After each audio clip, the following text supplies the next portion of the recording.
This is head football coach Chris Yeager. I'd like to thank all of our sponsors for your support of our football team and the athletic department. We couldn't do what we do without you, so thank you for your support, and go Spartans. Baptist Health is on your team, where every play, every cheer, every moment matters. From everyday care to life's emergencies, we've got you covered. Our commitment to your care and the health of our community is at the heart of everything we do. Baptist Health, on your team, on and off the field.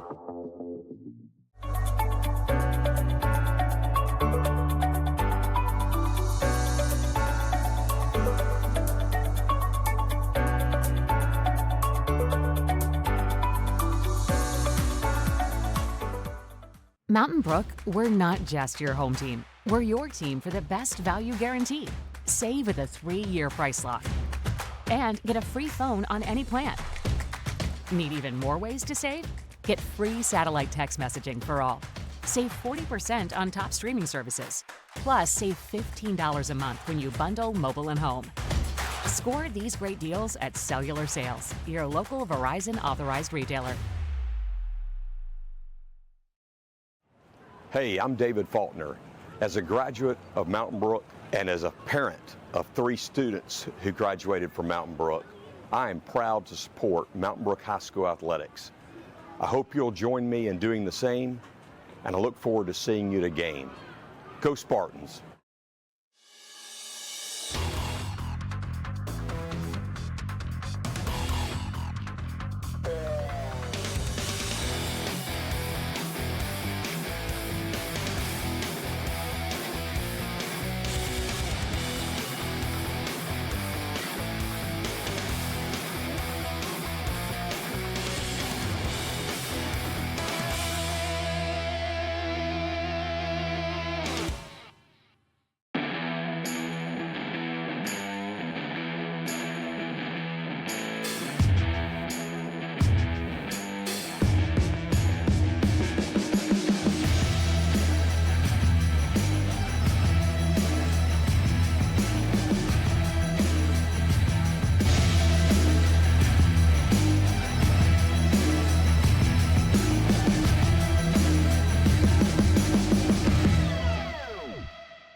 There's only one place Alabama trusts for every ride, time after time. Royal Automotive at the corner of I-65 and Highway 31 in Vestavia. 4 dealerships, unmatched selection, countless smiles. For over 50 years, your friends and neighbors have chosen Royal for every ride for generations. Royal Buick GMC, Royal Volkswagen, Volvo Cars of Vestavia Hills, and Royal Pre-Owned Automart, where I-65 meets Highway 31. RoyalAutomotive.net. For every ride, there's Royal. Right when I toured Stanford's campus, I immediately felt the communal atmosphere and environment.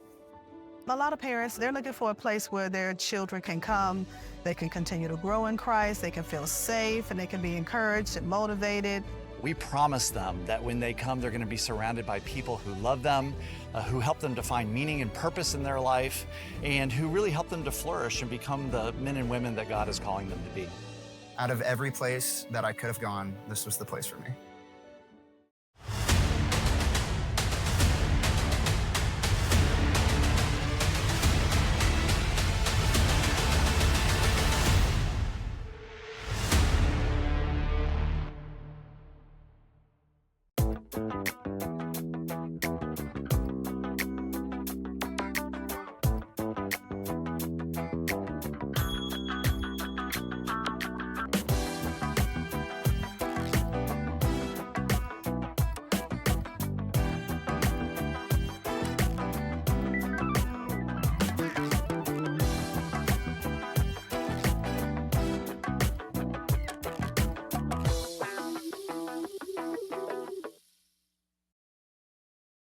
One might be tempted to say, "Excuse me, Mr. Grill Man, there appears to be a little extra burger on my burger."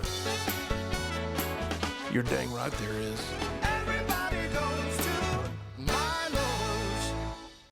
Only an hour and a half from Spartan Stadium, Lake Martin is more than just a lake.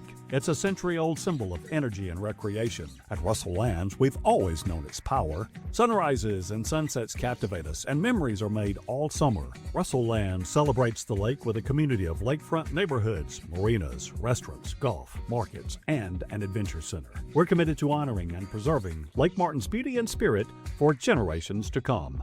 That's the power of the lake.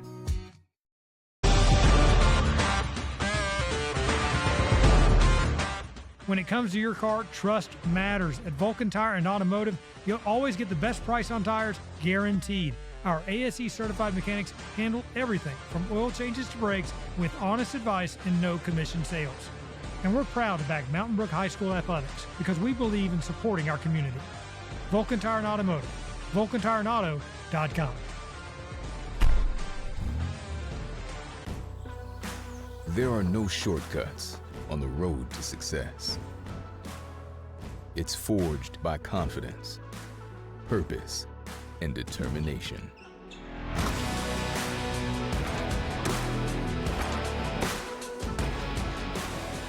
Everyone has potential. Few have the power to unlock it. The University of Alabama, where legends are made. This is head football coach Chris Yeager. I'd like to thank all of our sponsors for your support of our football team and the athletic department. We couldn't do what we do without you, so thank you for your support, and go Spartans.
This is head football coach Chris Yeager. I'd like to thank all of our sponsors for your support of our football team and the athletic department. We couldn't do what we do without you, so thank you for your support, and go Spartans. Baptist Health is on your team. Where every play, every cheer, every moment matters. From everyday care to life's emergencies, we've got you covered. Our commitment to your care and the health of our community is at the heart of everything we do. Baptist Health. On your team, on and off the field.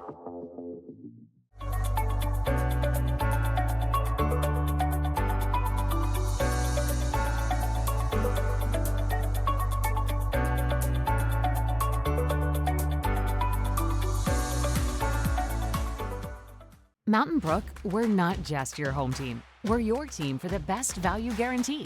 Save with a 3-year price lock. And get a free phone on any plan. Need even more ways to save? Get free satellite text messaging for all. Save 40% on top streaming services. Plus, save $15 a month when you bundle mobile and home. Score these great deals at Cellular Sales, your local Verizon authorized retailer. Hey, I'm David Faulkner. As a graduate of Mountain Brook and as a parent of 3 students who graduated from Mountain Brook, I am proud to support Mountain Brook High School athletics. I hope you'll join me in doing the same, and I look forward to seeing you at a game. Go Spartans!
There's only one place Alabama trusts for every ride time after time. Royal Automotive at the corner of I-65 and Highway 31 in Vestavia. 4 dealerships, unmatched selection, countless smiles. For over 50 years, your friends and neighbors have chosen Royal for every ride for generations. Royal Buick GMC, Royal Volkswagen, Volvo Cars of Vestavia Hills, and Royal Pre-Owned Automart, where I-65 meets Highway 31. RoyalAutomotive.net. For every ride, there's Royal. Right when I toured Stanford's campus, I immediately felt a communal atmosphere and environment. A lot of parents, they're looking for a place where their children can come, they can continue to grow in Christ, they can feel safe, and they can be encouraged and motivated. We promise them that when they come, they're going to be surrounded by people who love them, who help them to find meaning and purpose in their life, and who really help them to flourish and become the men and women that God is calling them to be. Out of every place that I could have gone, this was the place for me.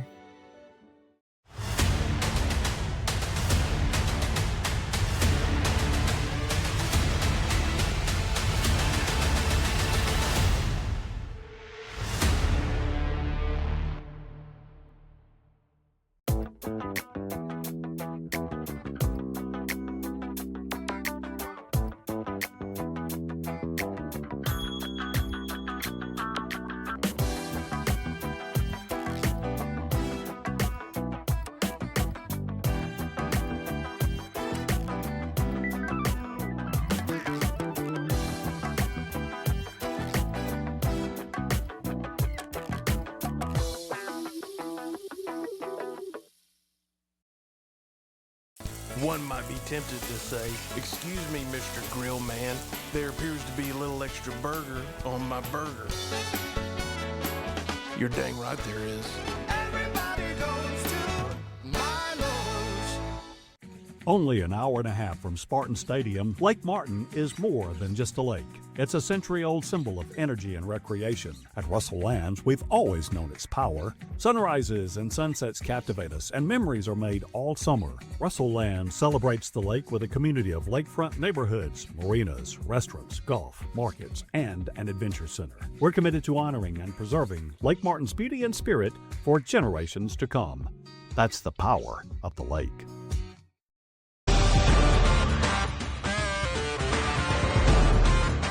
When it comes to your car, trust matters. At Vulcan Tire and Automotive, you'll always get the best price on tires, guaranteed. Our ASE certified mechanics handle everything from oil changes to brakes with honest advice and no commission sales. And we're proud to back Mountain Brook High School athletics because we believe in supporting our community.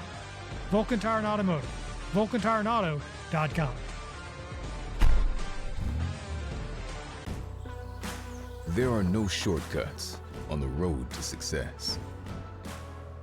It's forged by confidence, purpose, and determination.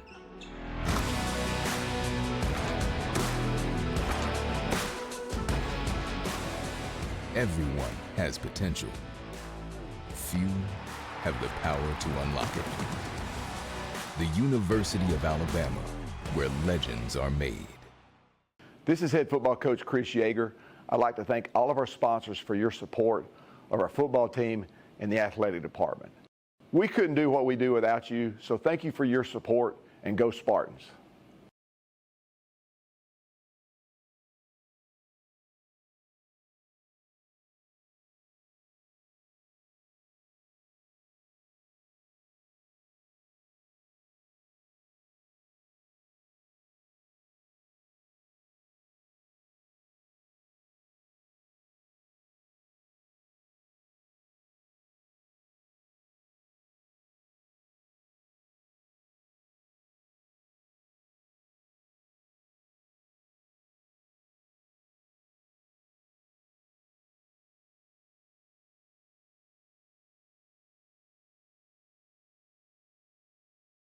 This is head football coach Chris Yeager. I'd like to thank all of our sponsors for your support of our football team and the athletic department. We couldn't do what we do without you, so thank you for your support, and go Spartans. Baptist Health is on your team. Where every play, every cheer, every moment matters.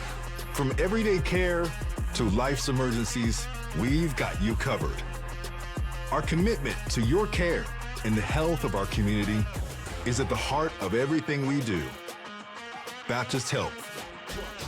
On your team, on and off the field.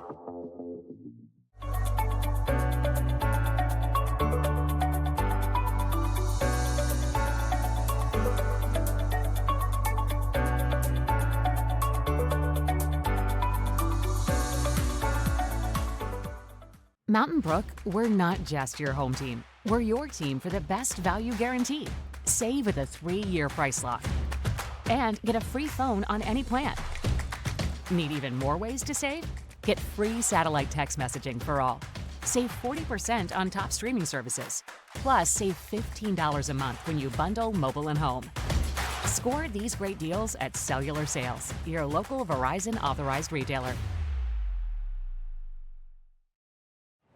Hey, I'm David Faulkner. As a graduate of Mountain Brook and as a parent of 3 students who graduated from Mountain Brook, I am proud to support Mountain Brook High School athletics. I hope you'll join me in doing the same, and I look forward to seeing you at a game. Go Spartans!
Hello, ladies and gentlemen. Welcome into Homewood High School. William Galloway alongside Wayne Ingram. We do apologize for the delay. We had quite the technical circumstances of trying to get set up, moved around the stadium, but ultimately we are here, you are here. It is Friday night, and we're excited. We've got a 7-7 ball game.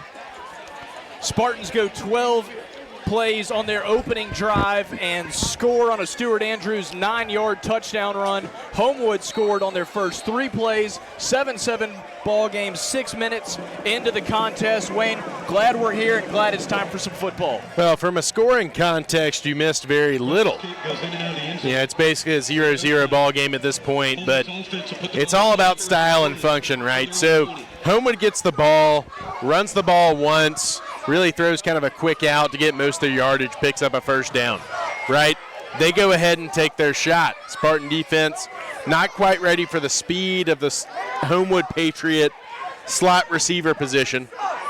They go ahead and get a 67-yard touchdown. Now, Spartans, unfazed, undaunted, take the ball and go about 12 to 13 plays down the field, mostly run with a throw or 2 here and there, and we tie the ball game up at 7 apiece. And that brings us to where we are now, and quarterback Caleb Carson for the Homewood Patriots totes that one on the first down. Clock running 5:50 into this first quarter. We'll say it once more, had some technical difficulties. We are here, we're good to go, the lights are on, the ball has been snapped, both teams have scored, it's football time. So I want to give a big nod to Jonathan, Jason, Brady, and Brooklyn for getting us to where we are, and let's play some ball. The 2nd and 1 for the Patriots. Carson fakes a give, and he's going to run this one up the middle, brought down by Luke Waldron, but not before a first down. Yeah, you've got an incredibly explosive quarterback for the Patriots tonight. He can get it done in the air.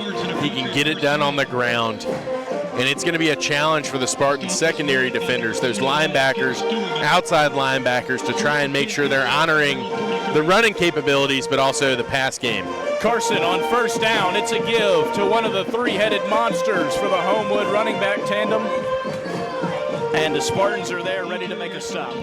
Well, you know, if you have a 3-headed monster, you don't have a 1-headed monster. So especially when you're going up against this Mountain Brook rush defense. You're going to have to bring all you got because we've been able to stifle some of the top rushing attacks in our region. Of course, this game not a region game, but a very important one for our playoff future.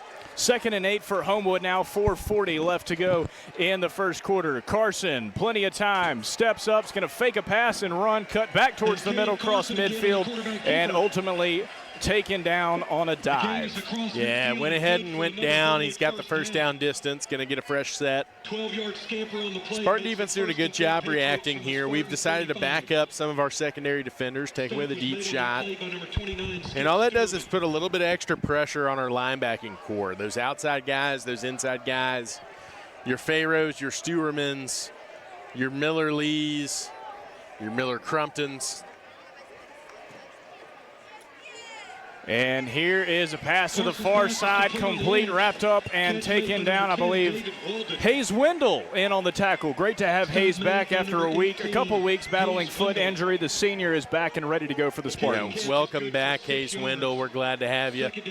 Gonna need you tonight. We're gonna need every Spartan that's able to pass a physical tonight if we're gonna get this one done. We've got some bumps and bruises I'm sure we'll talk about throughout the night, but the guys we need are the guys we have right now. Absolutely. Gaines Drew in at the secondary, playing safety for the Spartans. And here's a give on 2nd down. It's number 22, Davis Griffin, the senior for the Patriots, and he's taken down by the Spartans. Yeah, the Spartans, number 22 right there.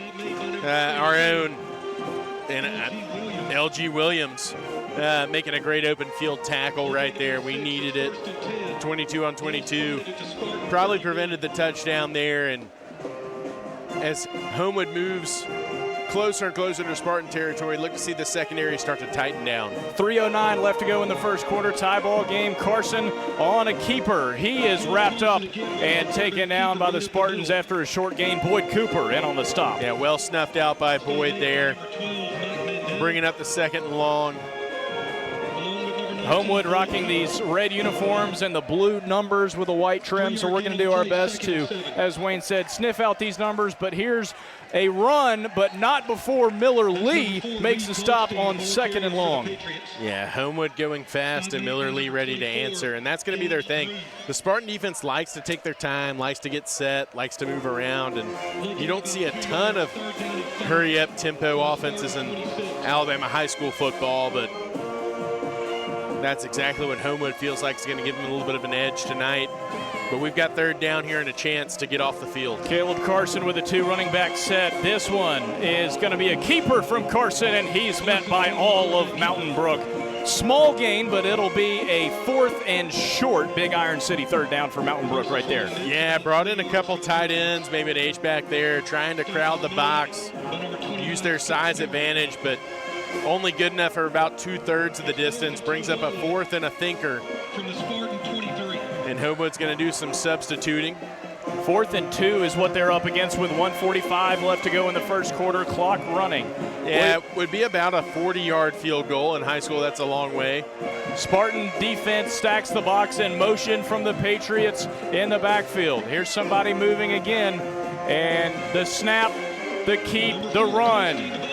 It's going to be close, Wayne, right about the 20. I think they're going to give it to him here on the home turf. Yeah, they just got it. We got to see a little bit of another offense that likes to shift in motion on their 3rd and 4th and shorts. And right there, just able to get the first down, but I like the thought that the Spartan defense was ready to go. Sometimes you see those 4th and shorts, and you end up with a touchdown for the offense. That time, we're able to at least to contain it. 1st and 10 for the Patriots now in Spartan territory. Ball on the 20-yard line. Ball on the ground. Spartans jump on it. White. Tuck over the Mountain Brook Spartans come away with it, and we're going to go the other way. Caleb Carson drops the snap. They're going to call it down on the play. I'm not sure who had the call there, but clearly the Spartans walking off with the ball. Not good enough that time, and we will move forward to a 2nd and 10 from the 20-yard line. Great job, though, by the Mountain Brook defense there, coming in hot and heavy on a mishap by the Homewood Patriots. Yeah, really a snap malfunction there, and that's going to take us down to Not a quarter and not a heat timeout, so someone must have called one. I'm going to guess it's the Homewood Patriots. So it's a 2nd and 10, and we welcome you back in, kind of resetting the scene here. 7-7 ball game. William Galloway alongside Wayne Ingram on a beautiful, crisp fall evening in Waldrop Stadium. The Spartan defense on the field for the 2nd time tonight, trying making a stop. 2nd and 10 for the Patriots with 26 seconds left to go in this first quarter. And Wayne, the Mountain Brook defense last week that only gave up 95 yards in the second half to that talented Oxford team is going to need to come up big here. Yeah, they're trying to hold their water. We've got a lot of guys that, if you rewound to the start of the season, they really didn't have much seasoning on them. But 4 or 5 games in, they're ready to play some football. 2nd and 10, 5 seconds left on the game clock. Caleb Carson rolling out, and he is wrapped up and taken down. It's John Thompson who's going to send us to the second quarter with a quarterback tackle. Yeah, Skip Stewerman, our usual suspects, the 9s on the defensive front, but that time it's 48.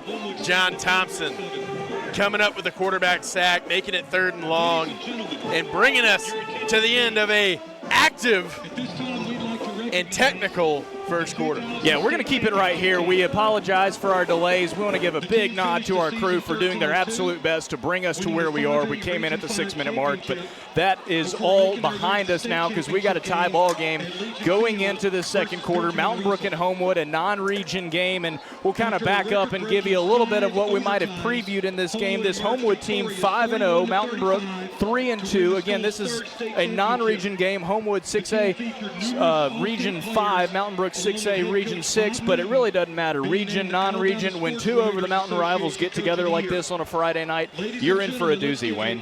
Yeah, absolutely. You've got a very disciplined and talented Homewood team this year. And to be frank, probably one of the most talented Homewood teams we've seen in a hot minute. They are mowing through their opponents right now. Strength of schedule, average to below average, but still you're starting to see some 40 and 50 burgers drop by the offense. The defense has only given up 22 points coming into tonight through 5 games, and tonight had no choice but to relinquish 7 to the mighty Spartans for Mountain Brook. So this is going to be a slobber knocker of a fight. We talked about it last year. It's kind of like looking in the mirror. A lot of similar scheme, a lot of similar culture and style, as you can expect. Much like Mountain Brook, a tough place to park. We found that out. Yeah, tough place to park, tough place to do a lot of things, but a great place to play a football game, and that's what we've got here, knotted up at 7. The second quarter is just set to get underway. Yeah, here we go. So 3rd and long. We'll try and paint the picture here. Caleb Carson, pass over the middle from the 21-yard line. It is incomplete. Yeah, hard to say if it's broken up or not, but I'll tell you what happens right there. It's all about timing. And timing's one of the toughest things to master at the high school level.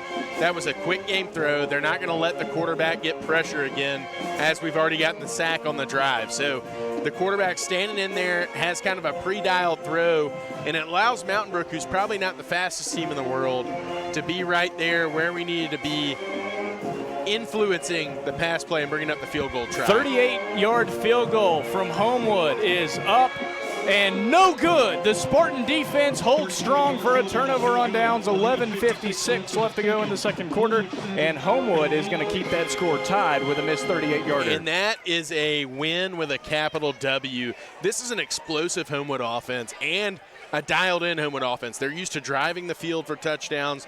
They're used to big plays for a touchdown. Right there, we stand up, get the quarterback sack.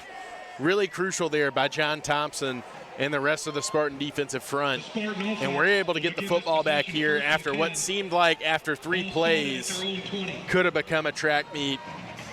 In the deficit of the Spartans has become a situation where we can go down here and try and take a lead. We'll take over from the 21, and Trey Vincent is going to get this carry on first down.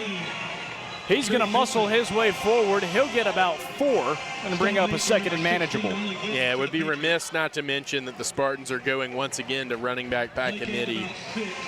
Unfortunately, Lawson McKnight not going to be with us tonight, running the ball after one of the all-time Mountain Brook Spartan running back performances. And a next man up season for the Spartans continues.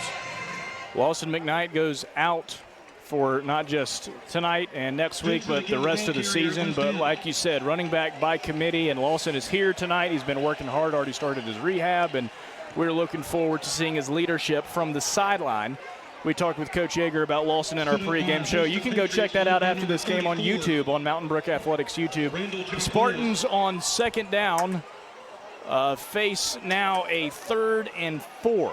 That run is good for right at 4 yards and a Spartan first down. We did get it. We did get enough around the far end. What my partner wanted to say, it was a 2nd and 4 that we got straight up for the first down. Straight up. We'll take it. Up and down 4 yards. We like that. Stuart Andrews, the tailback in for Mountain Brook, standing to the right of Hoffbauer with 11:13 to go in the second quarter. He gets the give, going left side, and not a whole lot of space. He'll pick up a couple. Yeah, working a little bit of backside zone there. Trying to use the extra offensive players in the quarterback run game to detract some of the interior defenders for the Homewood Patriots to the outside of the play. That time they rallied, but not before we got our 3 yards to bring up 2nd and 7. Archie Andrews, Sam Smith, and John Colvin, the 3 receivers to the near side. Hoffbauer stands in the gun. And he's going to fake a give, pass off to the near side, complete to Colvin. Colvin breaks the tackle, comes near side, cuts back in. Shifty move from John Colvin, who moves the sticks for the Spartans. What is John Colvin really elite at? It's punt returns and kick returns. And right there with that screen call, it's basically setting it up to say, hey, you got a blocker or 2 in space, but go out there and find your lanes, make your cuts, get us that first down, and bring us up to midfield. Spartans have a 1st and 10 from their own 49. Stuart Andrews, the tailback, the train of receivers to the near side. Sam Smith, John Colvin, and Archie Andrews. Spartan offensive coaching staff gets the ball. Errant snap, mishandled by Hoffbauer. He's going to have to protect this, use his feet, and try and escape trouble. And he's able to make nothing out of nothing, which we will take in that instance. Yeah, a little bit of a best-case scenario there with a little bit of a high snap that we just tipped up in the air. Brings up the 2nd and long. Not what you want to see, kind of like a penalty there, backing us up. One thing I want to notice tonight, you can tell we've got 2 Homewood safeties. Right now it's number 16 and number 11 that are going to stick back in what we call cover 2. If it's new to you, it's because we've never seen it this season. Not something the Spartans have faced, but something we have seen is the wide zone, and Stuart Andrews gets the give there on a 2nd and long. On a 2nd and 17, after a loss of 7, he'll have to muscle forward. He'll pick up 3 or 4 with 9:05 left to go in the first half. Just about turned on the Jets and got there, but the cover 2 is significant. It's going to help them out in the run game. They're going to have more defenders really committed to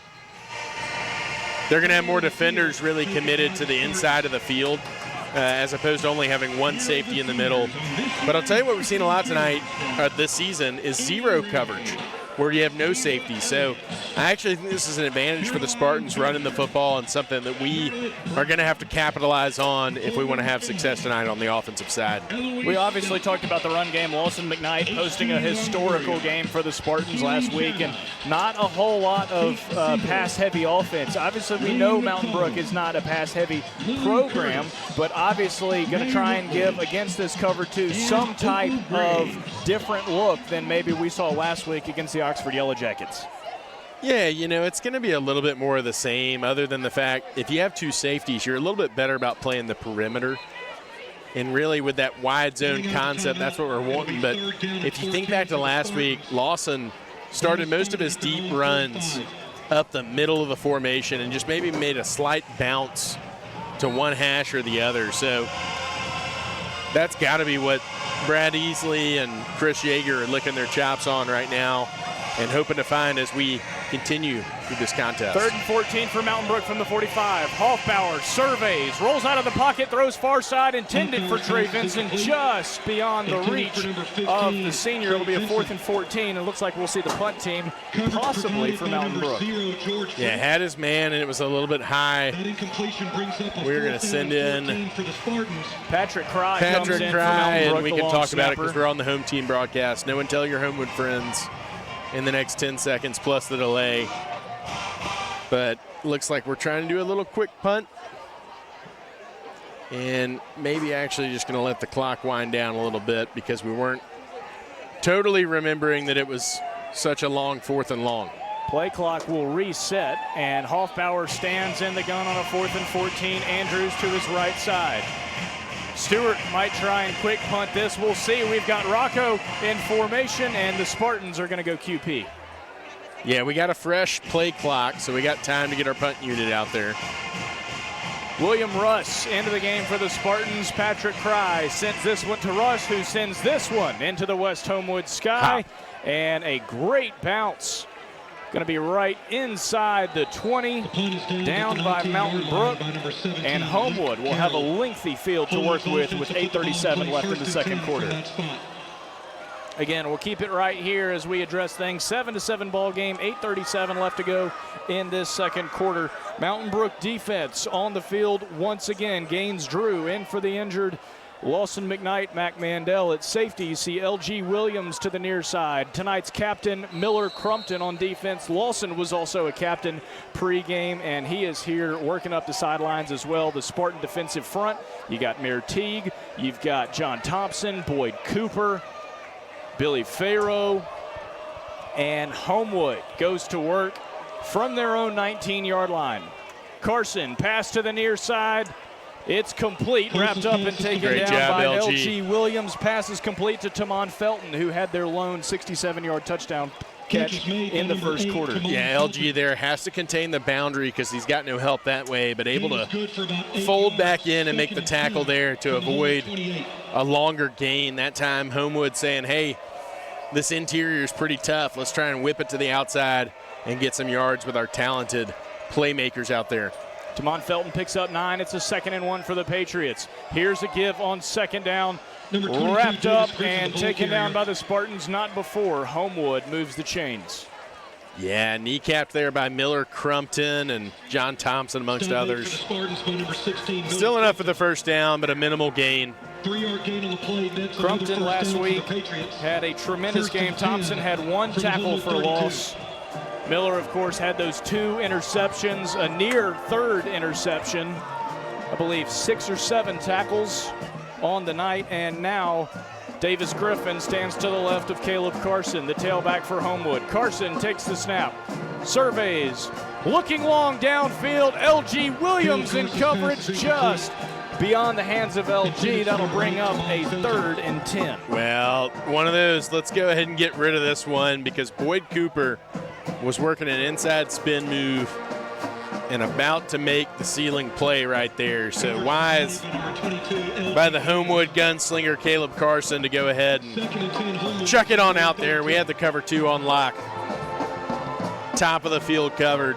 I anticipated 1 too many plays. It's a 2nd and 10 here in the second quarter with 7:27 left to play. Caleb Carson gets the play in. 2 receivers to the near side, 1 to the far.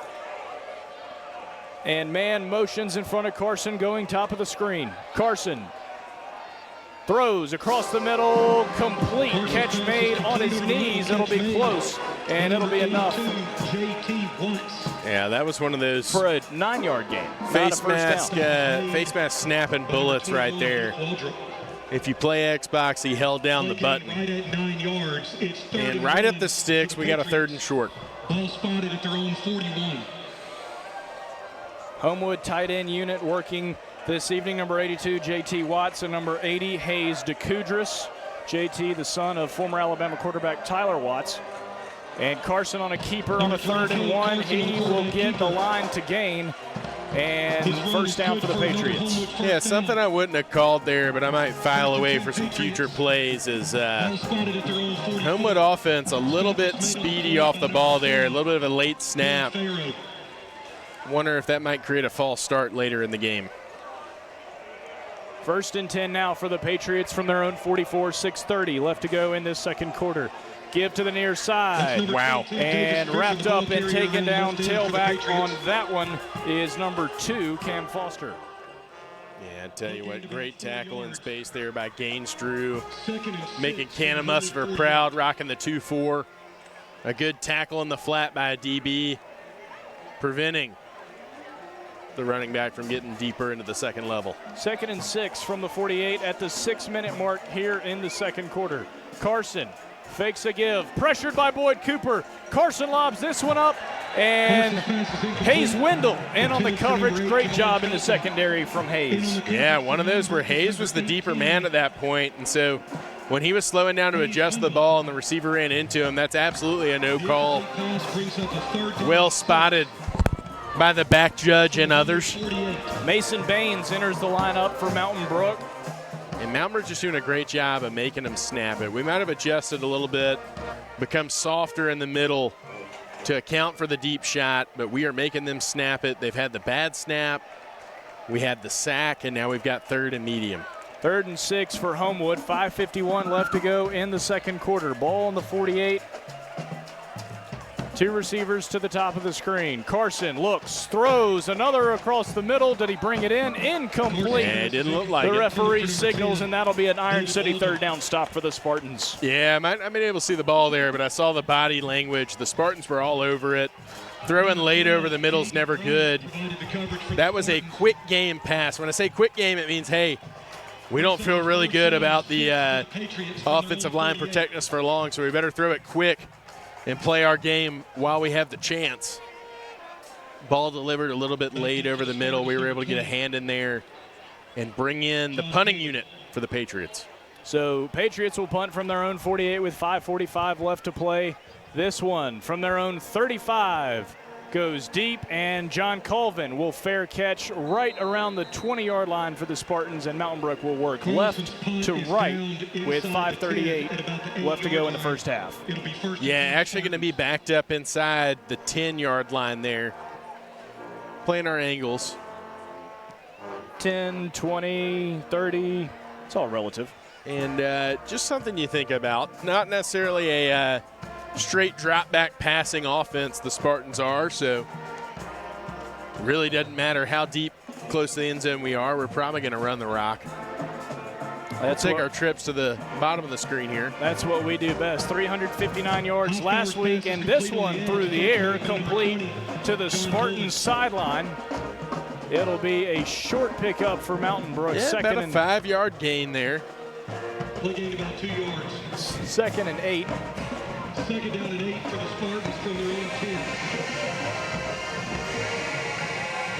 And the Spartans with 5:30 left.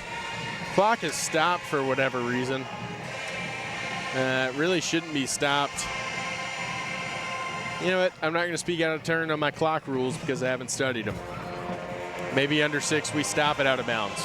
Time can be relative, Wayne. Here are the Spartans on 2nd and 8.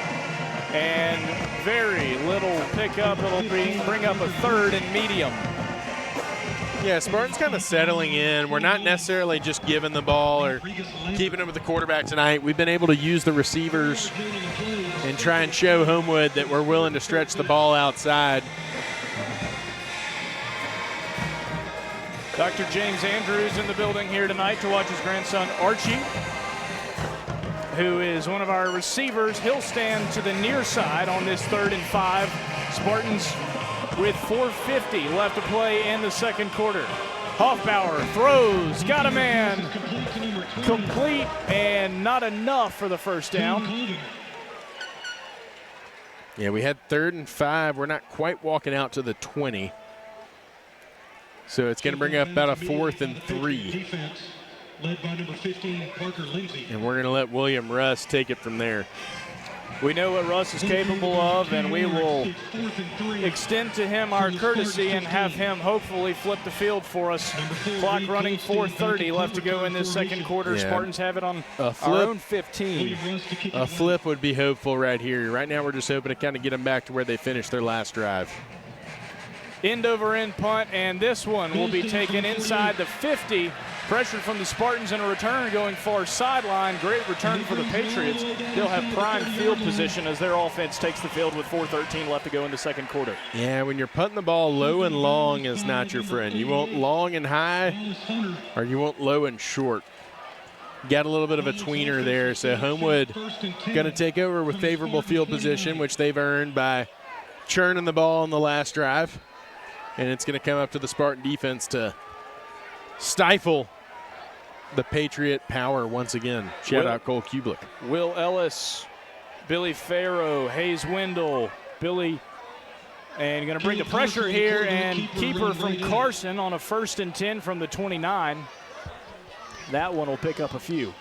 Stop made by number 16, Miller Crumpton, along with number 24. Carson, not the biggest guy for a quarterback, but if you think about it in terms of running backs in high school, pretty good size. 5'11", about $190.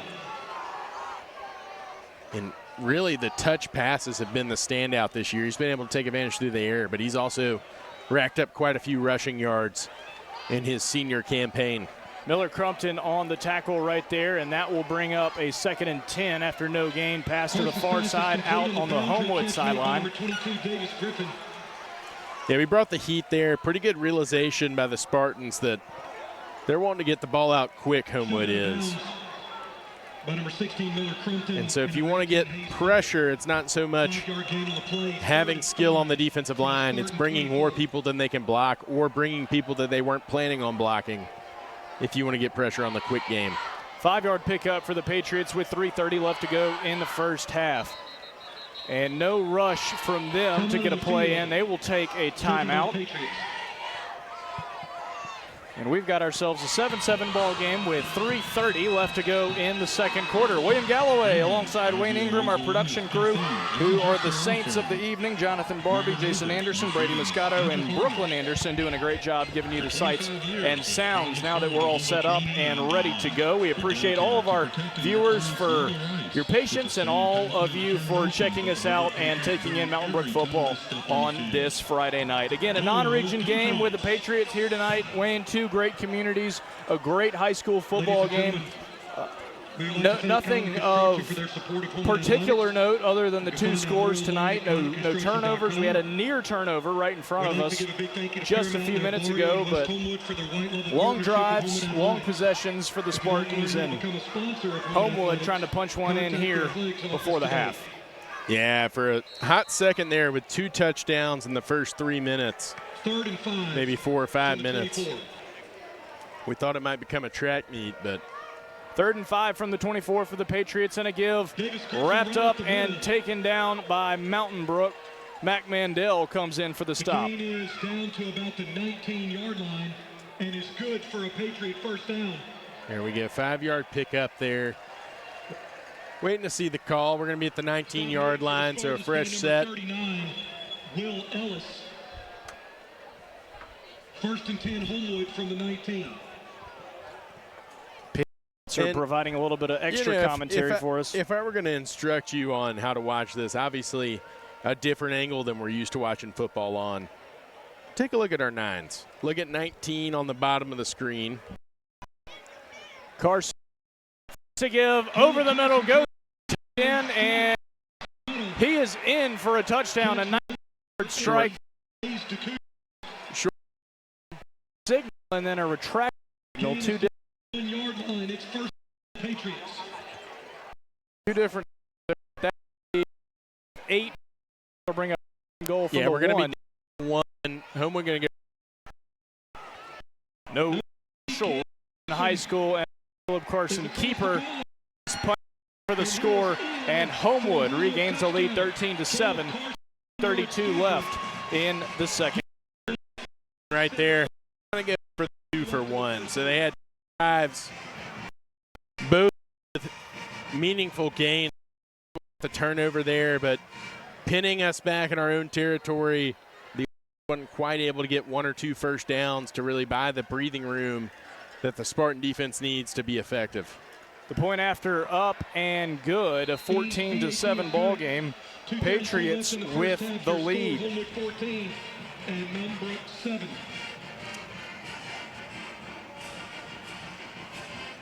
So, Wayne, we've got ourselves a lot of room to work here.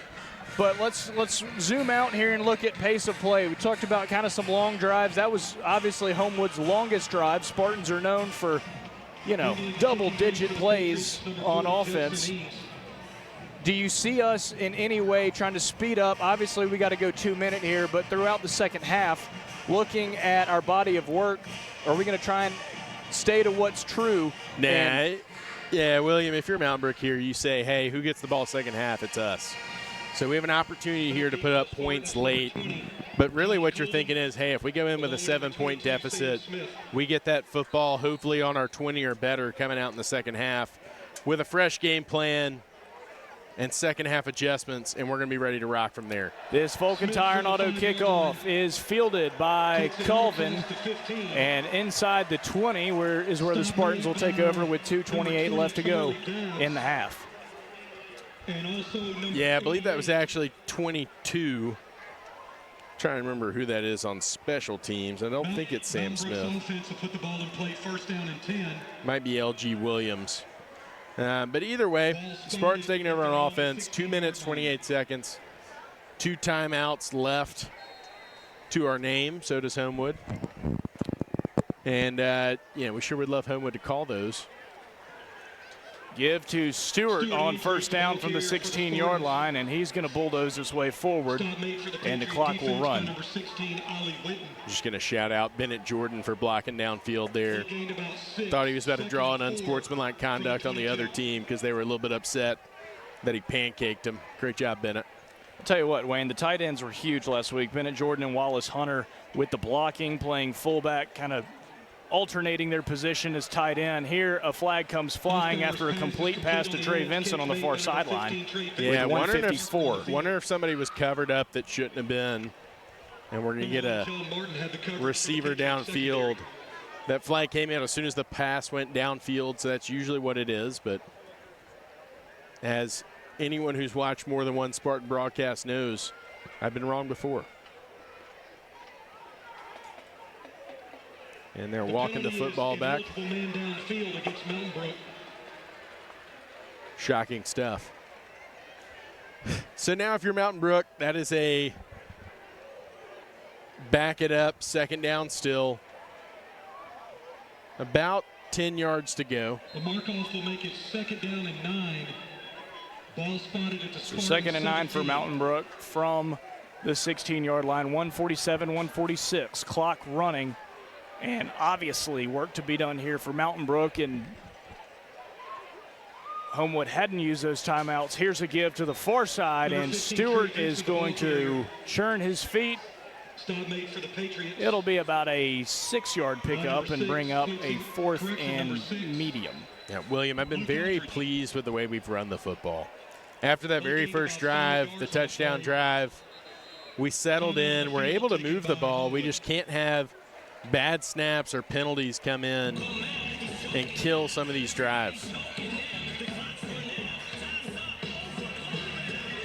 M&M reminding us that time's up. It's time to snap back to reality. Really right now it's not time's up, it's time's out.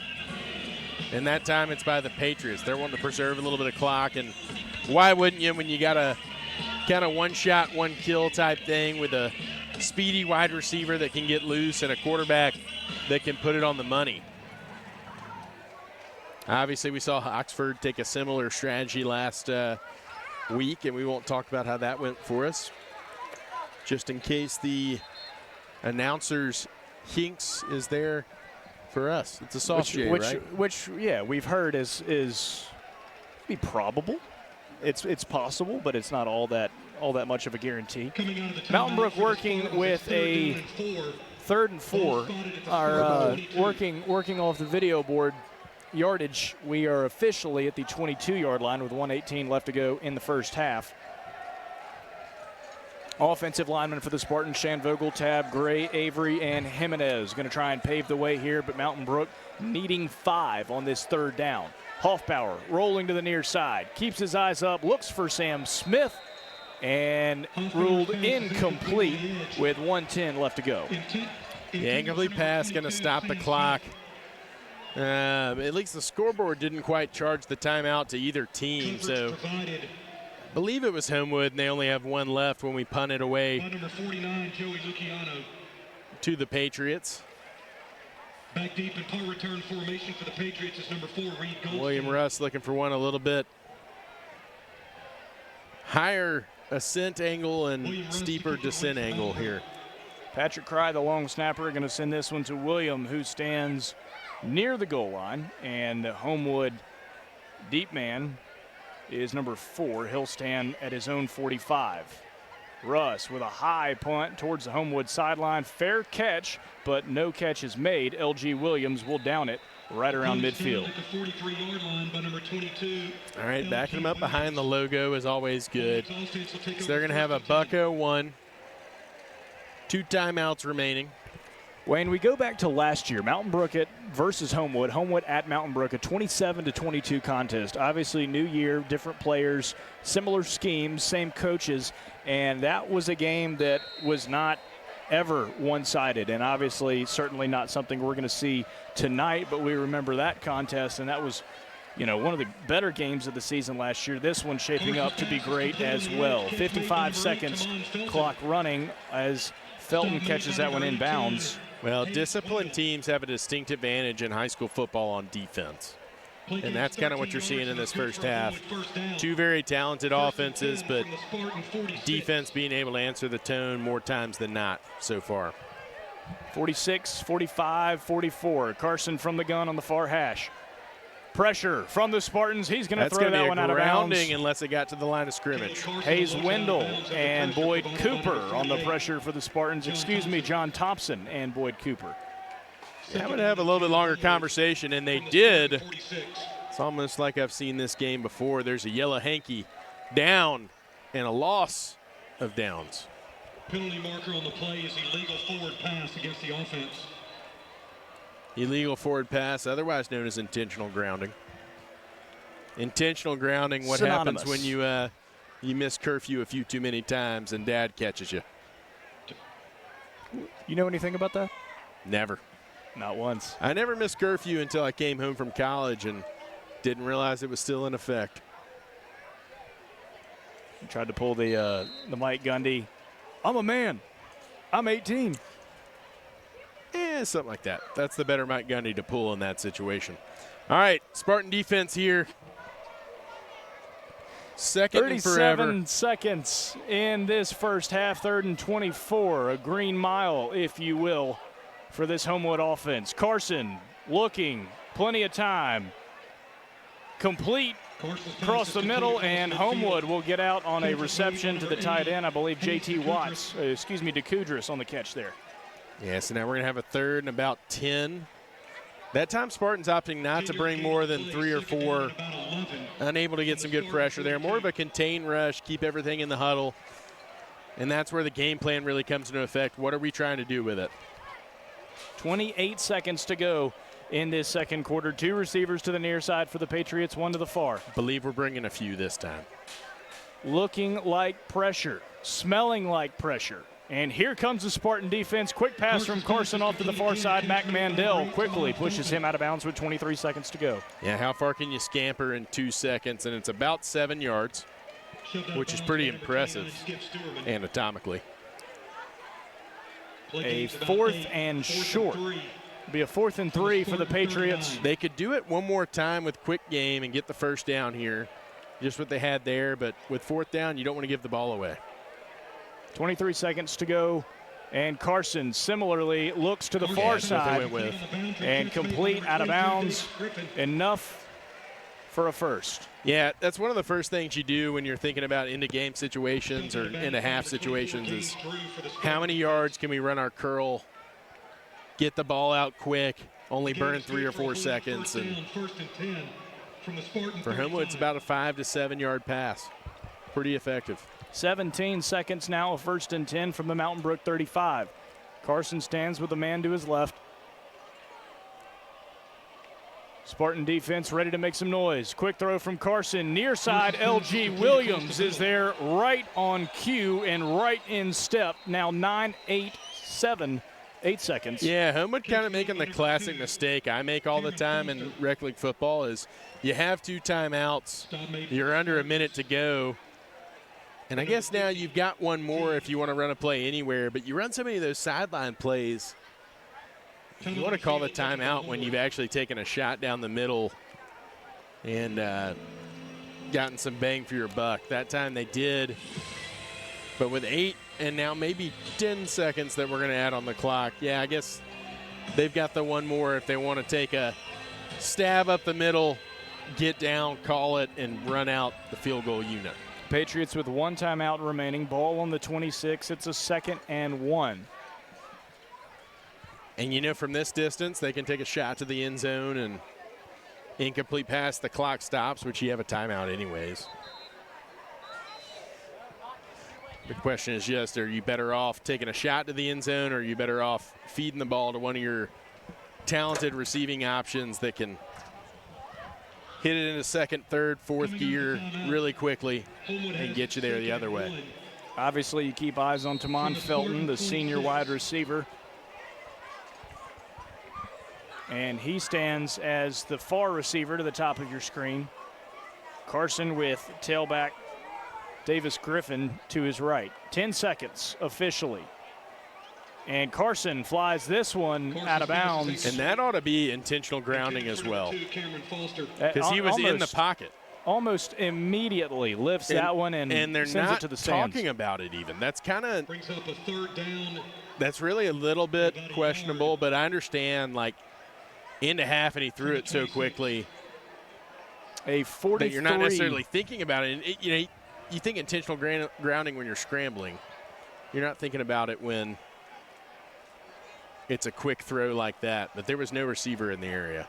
Homewood kicker is on now for a 43-yarder with 6 seconds to go in the half on a 3rd and 1. This one high and through the uprights, and Homewood has a 10-point lead, 17-7 over the Spartans, and that sends us to the halftime break. Wayne, not what you want. Mountain Brook defensively. Homewood did a great job of clock management, quick plays, getting out of bounds. Impressive drive from the Patriots, but a lot to learn from if you're Mountain Brook in this 20-minute break period. Yeah, if you're the defense, you were on the field a whole lot that half. You were going to give up some points. I know the defensive staff doesn't want to give up any, but not necessarily disastrous first half, not necessarily your best first half, right there in the middle. For the offense, we had a great drive, and we really moved the ball well in that first quarter. And in the second quarter, whether it was discombobulation or too many substitutions where we're just not quite comfortable. You know, when you lose almost your 5th running back of the season, and you've got some receivers out, and you've got some receivers playing running back now because all your running backs are hurt, it is still some calculus to figure out exactly how you want to play offense. So I think that's going to be our biggest struggle, and I can already see Brad Easley and Chris Yeager pulling up the iPad and taking a look, and if you're going to trust 2 guys to figure it out, it's those 2. We have 20 minutes to set things straight, make our adjustments, and it is the halftime break. Mountain Brook trailing Homewood on the road in a non-region game, 17-7. Enjoy the performance from the Mountain Brook Spartan Mighty Marching Band taking place right now.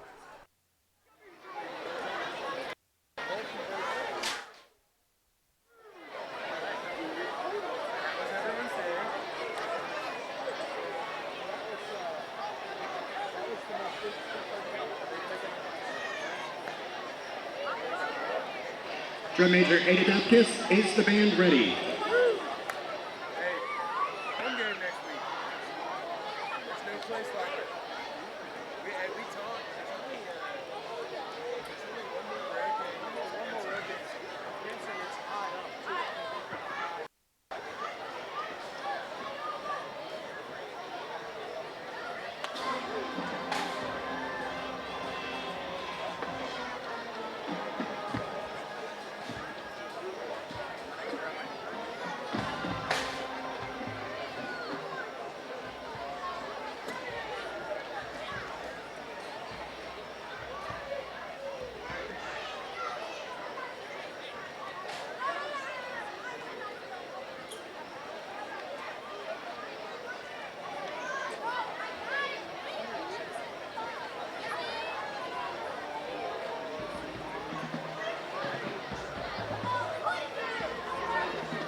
Mountain Brook High School Marching Band.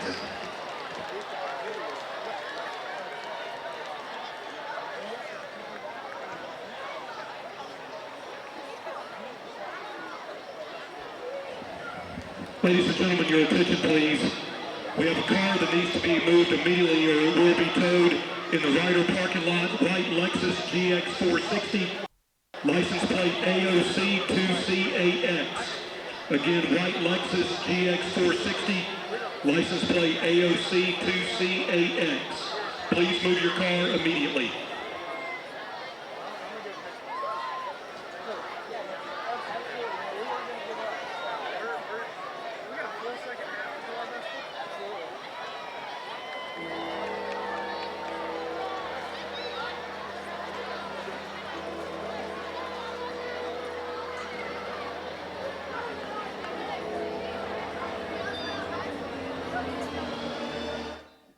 This is head football coach Chris Yeager. Thank you for watching Mountain Brook Spartan football on NFHS Network and SpartanTV.live. Now, back to the action.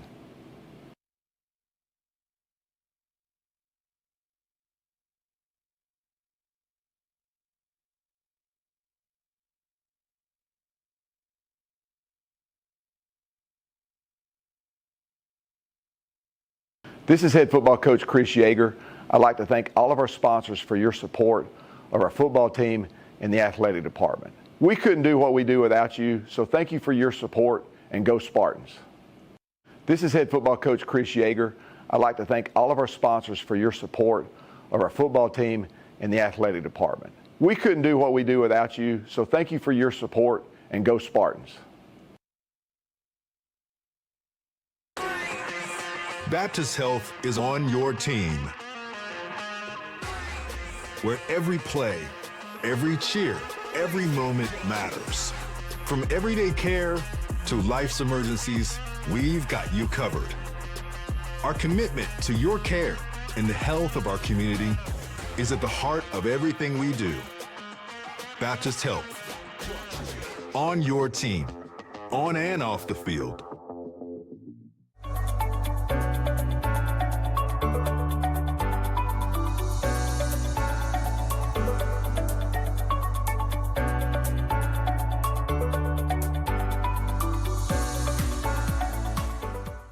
Mountain Brook, we're not just your home team. We're your team for the best value guarantee. Save with a 3-year price lock. And get a free phone on any plan. Need even more ways to save? Get free satellite text messaging for all. Save 40% on top streaming services. Plus, save $15 a month when you bundle mobile and home. Score these great deals at Cellular Sales, your local Verizon authorized retailer. Hey, I'm David Faulkner. As a graduate of Mountain Brook and as a parent of 3 students who graduated from Mountain Brook, I am proud to support Mountain Brook High School athletics. I hope you'll join me in doing the same, and I look forward to seeing you at a game. Go Spartans!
There's only one place Alabama trusts for every ride time after time. Royal Automotive at the corner of I-65 and Highway 31 in Vestavia. 4 dealerships, unmatched selection, countless smiles.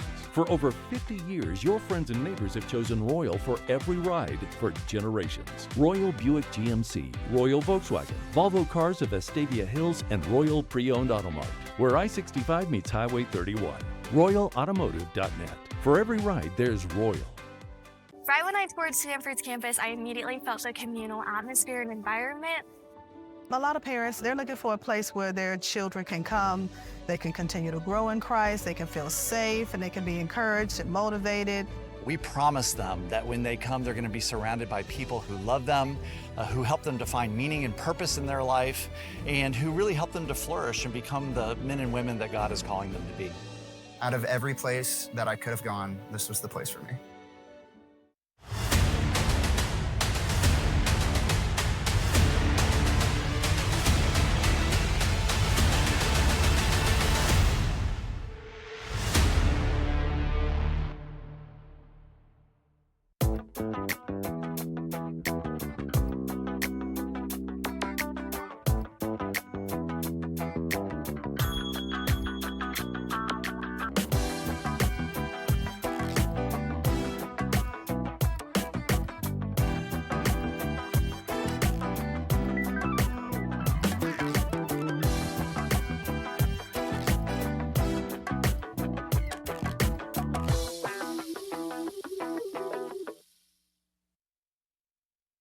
One might be tempted to say, "Excuse me, Mr. Grill Man, there appears to be a little extra burger on my burger."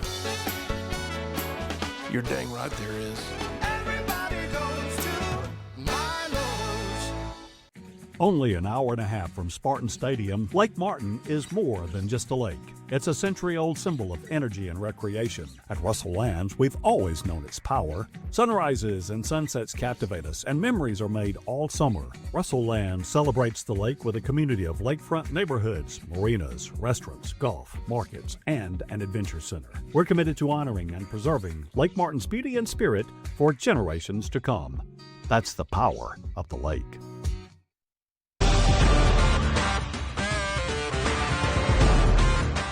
When it comes to your car, trust matters. At Vulcan Tire and Automotive, you'll always get the best price on tires, guaranteed. Our ASE certified mechanics handle everything from oil changes to brakes with honest advice and no commission sales. And we're proud to back Mountain Brook High School athletics because we believe in supporting our community. Vulcan Tire and Automotive, vulcantireandauto.com. There are no shortcuts on the road to success. It's forged by confidence, purpose, and determination.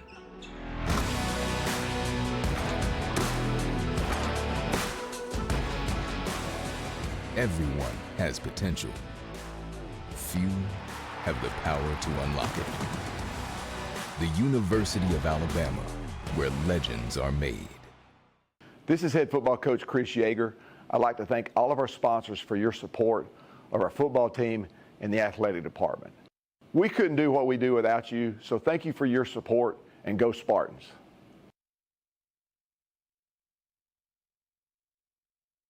This is head football coach Chris Yeager. I'd like to thank all of our sponsors for your support of our football team and the athletic department. We couldn't do what we do without you, so thank you for your support, and go Spartans. Baptist Health is on your team. Where every play, every cheer, every moment matters.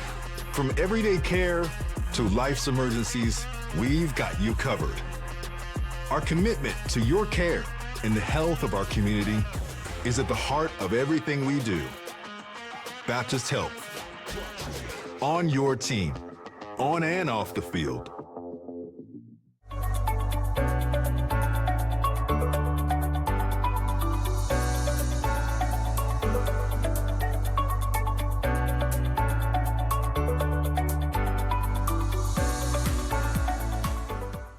Mountain Brook, we're not just your home team. We're your team for the best value guaranteed. Save with a 3-year price lock. And get a free phone on any plan. Need even more ways to save? Get free satellite text messaging for all. Save 40% on top streaming services. Plus, save $15 a month when you bundle mobile and home. Score these great deals at Cellular Sales, your local Verizon authorized retailer. Hey, I'm David Faulkner. As a graduate of Mountain Brook and as a parent of 3 students who graduated from Mountain Brook, I am proud to support Mountain Brook High School athletics. I hope you'll join me in doing the same, and I look forward to seeing you at a game. Go Spartans!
There's only one place Alabama trusts for every ride, time after time. Royal Automotive at the corner of I-65 and Highway 31 in Vestavia. 4 dealerships, unmatched selection, countless smiles. For over 50 years, your friends and neighbors have chosen Royal for every ride for generations. Royal Buick GMC, Royal Volkswagen, Volvo Cars of Vestavia Hills, and Royal Pre-Owned Automart, where I-65 meets Highway 31. RoyalAutomotive.net. For every ride, there's Royal. Back into Homewood High School and Waldrop Stadium. Well, Waldrop Stadium, not quite Homewood High School, just a quick drive down Lakeshore, but Mountain Brook football is on the air for the second half nonetheless. My name is William Galloway alongside my partner Wayne Ingram, ready to bring you the second half of Mountain Brook at Homewood, a 6A non-region game. And the Spartans trying to pull themselves out a little bit of a hole, but 10-point gap, nothing we hadn't overcome at some point in our program's history. But Wayne, first half, Homewood goes 11-13 on their first drive, 3 plays in, and a 67-yard touchdown pass. Stuart Andrews ties that up with a 9-yard run, and then Homewood makes another drive. And late in the second quarter, 2:32, they go with a touchdown, 1-yard run, go up 14-7, and then to send it to the half, they had a 43-yard field goal. That brings us to 17-7. What do we have to do to get things right on both sides of the ball in this second half? You know, offensively, it's a little bit about consistency. It's hey, we've got, a few plays that have to go right, and mostly it's first and second down. It's not about what you can do on third down, even though we kind of focus on that and emphasize that all the time. But if you're setting yourself up for failure on third down, it's going to be a lot tougher to gain that. So it's really on first and second down. We've got to start seeing some more consistent positive plays and ideally some more explosive plays for us to sustain some of these drives that we're going to need to score the points we need to win this game. Defensively, I think we've done a good job of containing the big play after the big play happened. So we gave up the 1 7-pointer, 67 yards down the field, and after that we've been able to contain it, but they're still bleeding into our territory, able to get field goals. They went 1 for 2 that half and eventually a touchdown. So we're going to have to kind of create some negative plays with the touchback here. Going to have to create some negative plays if we want to see the type of defensive performance that the coaching staff, the players, and the fans were hoping for here tonight. So we will see our offense try and put us in the best position possible to start the second half. Charles Branch is sending us some stats from home. We appreciate him. We'll get those to you in just a little bit. Reset our positioning up here in our Willie G, let's there we go. Stuart Andrews. Number 10, Stuart Andrews. You know, there's Mr. Dependable, and then there's Stuart Andrews, who, through battling injury and all sorts of ailments, is suiting up for the Spartans tonight. And yeah, there's our explosive run right there. We got about 11 yards. Big for a run play. William, take us back to the radio days here a little bit. We don't have necessarily depth perception we're used to. Paint the picture for us. 11:34 to go in the third quarter, and here's a 1st and 10. Stuart Andrews from the left hash is going to fight towards the Homewood sideline. He's carried back in towards midfield. No gain. It'll be a 2nd and long.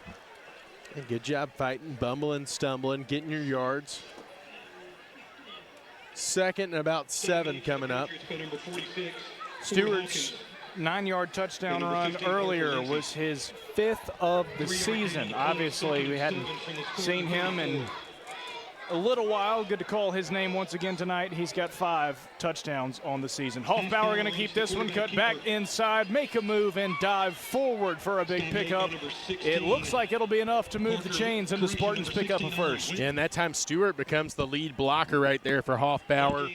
We're able to pick up the first down, and ultimately it's the lead block on the linebacker from Stewart and getting a hat on defense by our offensive line. An all-senior offensive line tonight that's played, in my opinion, a really good game. 10:37 to go in the third quarter, and Stewart is taken down.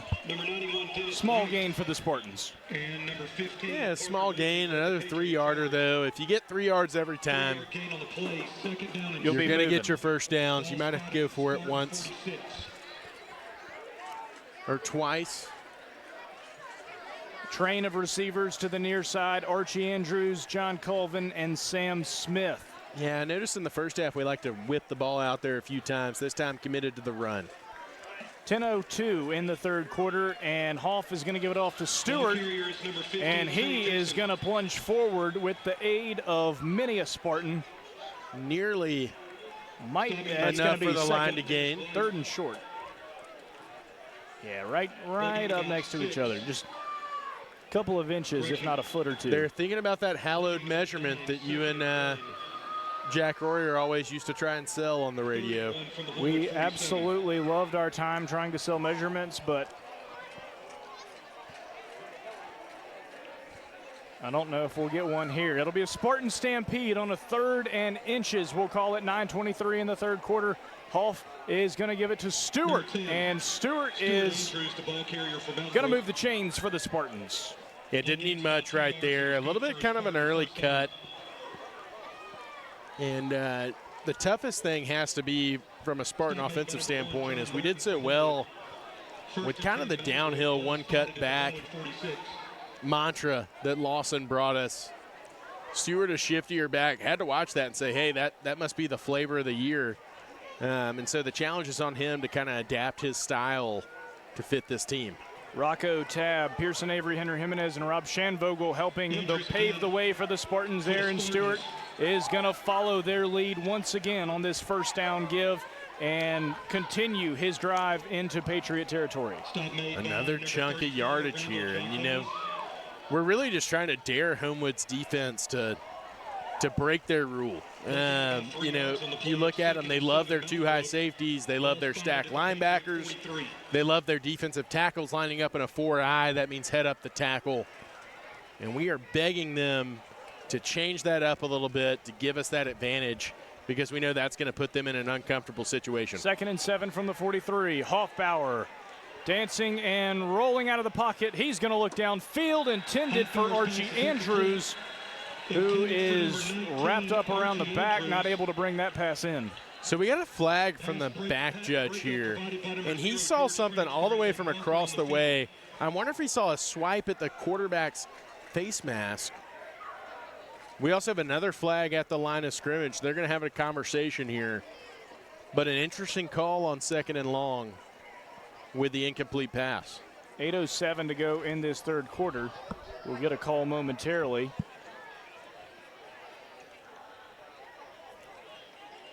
The penalty is holding against Mountain Brook. Yeah. Not the type of development flag on the play that we wanted. Yeah, we're going to get offsetting calls there. Offset, and we will replay second down. So we got defensive holding. That was from the back judge, seeing it on the receiver, trying to release and not able to get there after the 2-yard ceiling was reached. And then also a hold at the line by the Spartans. So pretend that play never happened, and let's play this one. 2nd and 7 from the 43. Andrew stands to the left of Hoffbauer. Stewart gets this one, running near side, and charges forward between Avery and Jimenez. He'll pick up 6 on the play. Yeah, you know, William, it's very interesting. If you look at the trips, they're only committing 3 players, and they're not very close to the trips. So you think, hey, let's get the ball outside. That's kind of what we did first half. This time we're committing to that run, and we're still getting 3 or 4 yards per carry, rushing even into what we would call a heavy box right there.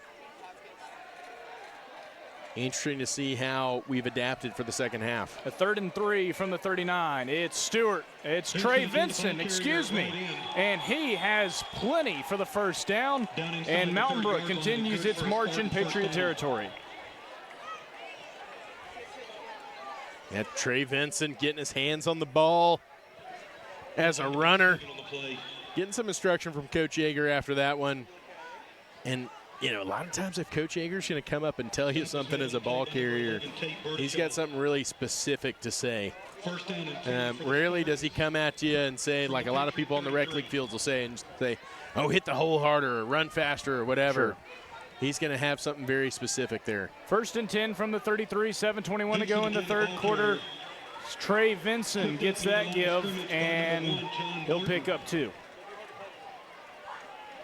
Again, positive yardage, staying in front of the chain, something we didn't really do well outside of the first drive of the first half.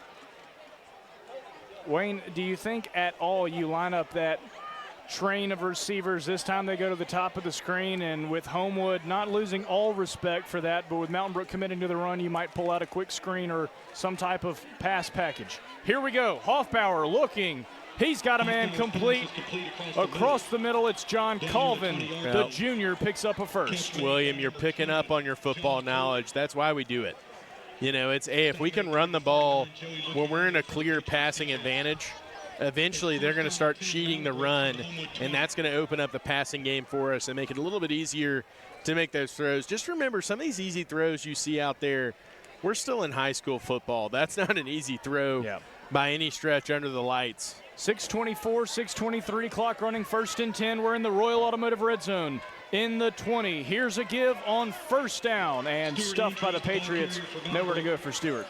Yeah, I like that a lot of times we're snapping the ball and they're not in 3-point stances, which right there is probably the worst example of the drive. And, of course, we still get 1 yard. But if they're not set and you're letting this offensive line of Mountain Brook get under your shoulder pads, I mean, that's all we need. We're used to having to try and block the Vodney Clevelands of Parker and the 3, 4, 5-star talent across our region. So go ahead and stand up and give us a target, and let's run this Rock Mountain. 2nd and 9 from the 19, 5:39 to go in the third quarter. Hoffbauer fakes a run. He's going to look back far side, complete. And it's Wallace Hunter who brings it in inside the 10. Great pickup and a first down for the Spartans at the 5-yard line. Wow, Wallace Hunter, 50% of the law firm that is the tight end position of Mountain Brook Spartans this year.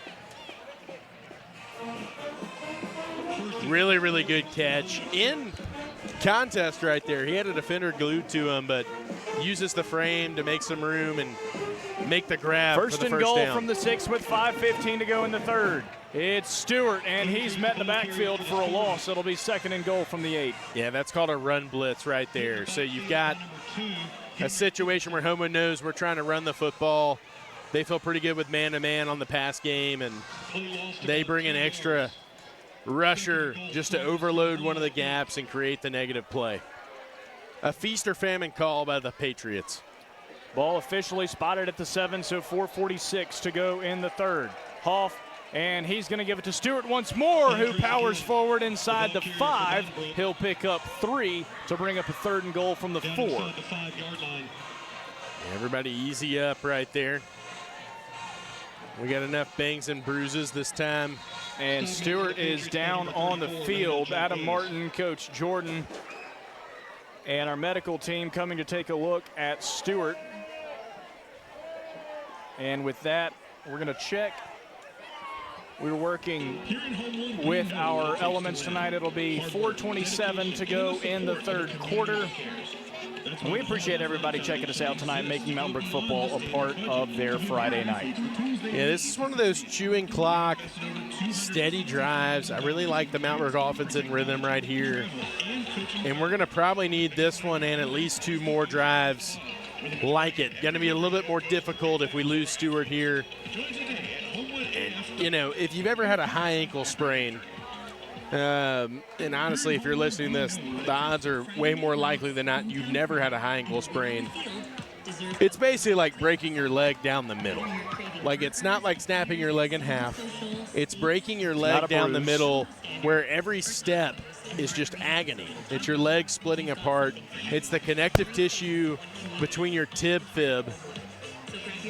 And, you know, it's something that we've seen fixed before with a tightrope procedure made famous by Dr. Waldrop on Tua and Cam Robinson and others. And it's very easy to re-injure. And you just feel for Stuart Andrews, a senior that's really trying to get out there and gut it out through that injury. Trey Vinson will take his spot at the tailback position as our medical staff will work with Stewart Spartans facing a 3rd and 4 with under 4:20 to go in the 3rd quarter. Vinson stuffed at the 3.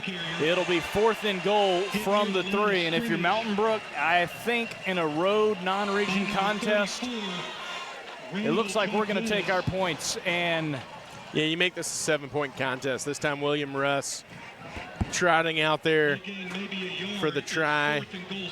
Sam Smith on the hold. This Patrick will be Cry on the snap. A 20-yard field goal attempt for William Russ.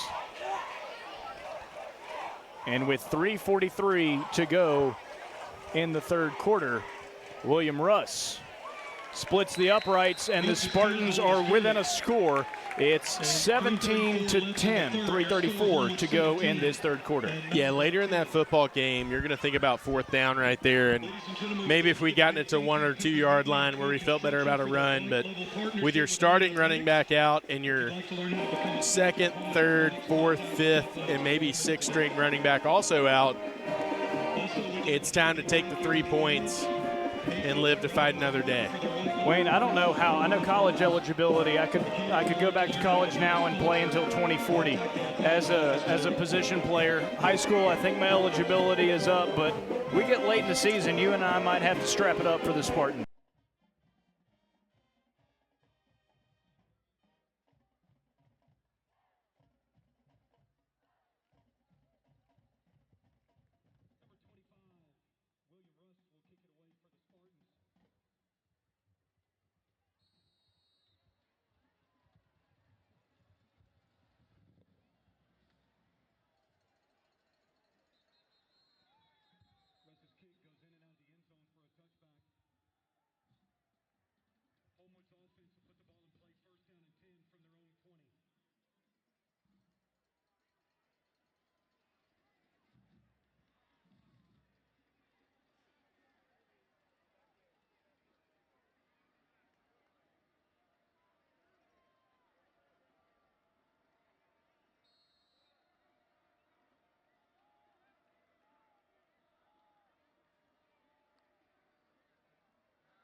And who had the first score for the Patriots punches it all the way down deep into Spartan territory.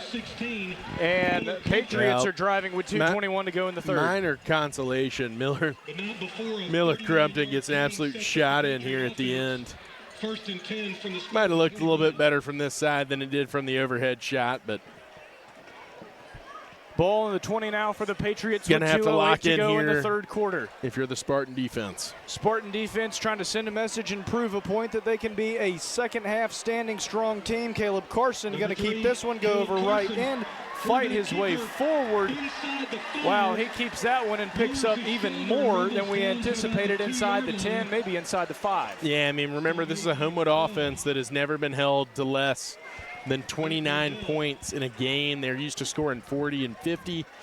They're only at 17 right now, late in the third quarter, and they're looking to capitalize right here to get to a comfortable 14-point lead. They get 17 on the play. It's a first and goal from the 3 with 1:35 left to go in the third. Ball. Mishandled snap, ball on the ground, and the Spartans bring enough pressure for Carson to dive on it, and a big loss. And that's a breath of fresh air if you're the Spartan defense. Yeah, when you're dealing with an explosive offense, make them snap it. Make them snap it. You've said When that you're many watching, times, when you're and watching well college said. football tomorrow, look at most of the college defenses nowadays. It's a make them snap it defense. It's a feast or famine. Let's go back there and make defensive plays like Alabama plays, or it's the Kirby Smart defense of keep making them snap it. Loss of 4 brings up a second and goal from the 7 for the Patriots. And Carson keeps this one, charges his way forward, not quite to the goal line, but it'll be close. Yeah, no signal there, so we're going to bring up third down.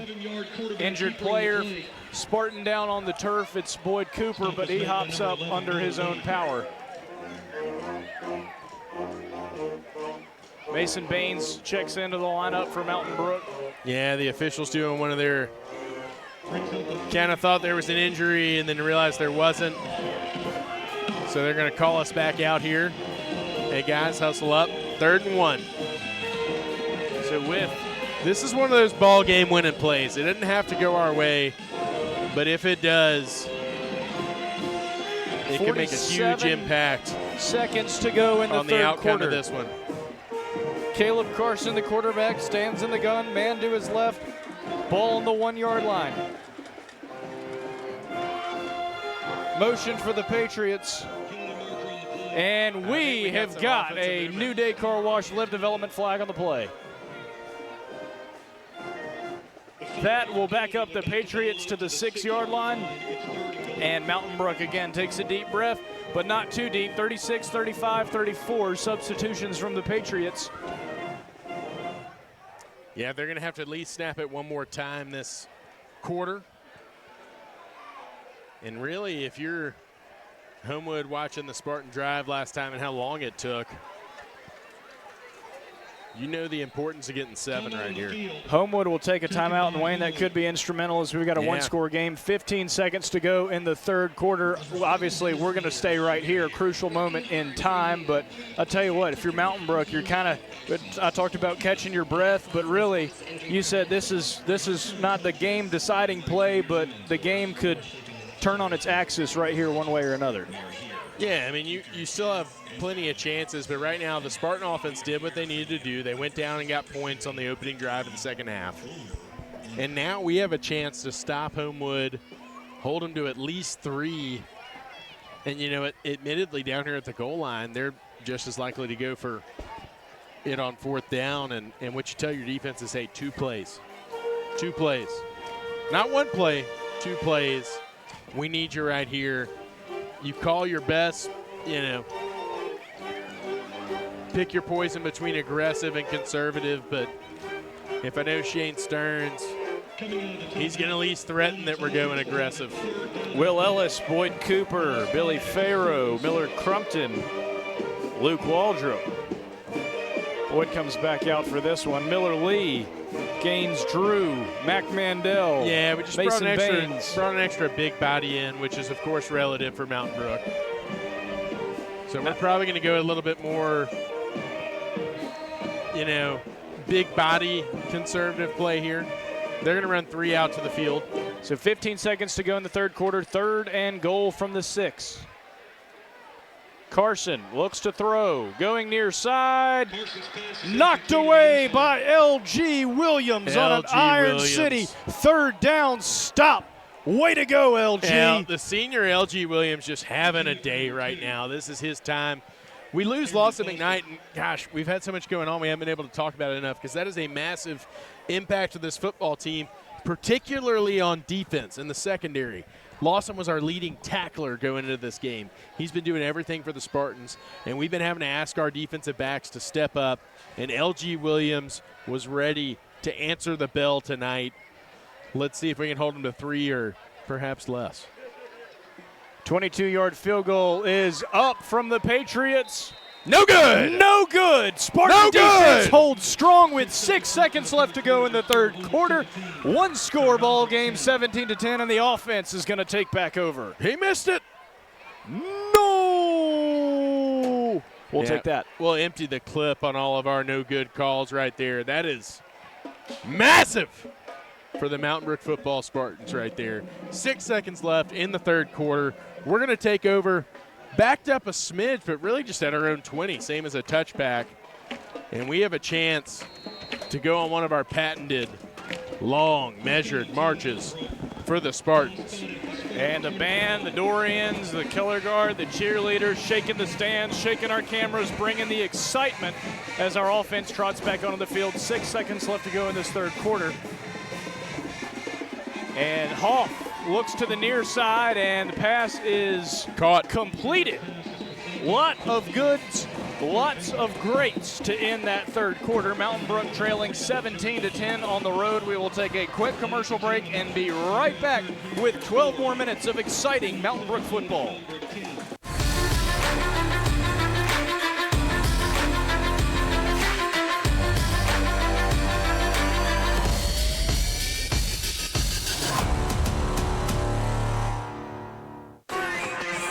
Baptist Health is on your team. Where every play, every cheer, every moment matters. From everyday care to life's emergencies, we've got you covered. Our commitment to your care and the health of our community is at the heart of everything we do. Baptist Health. On your team, on and off the field.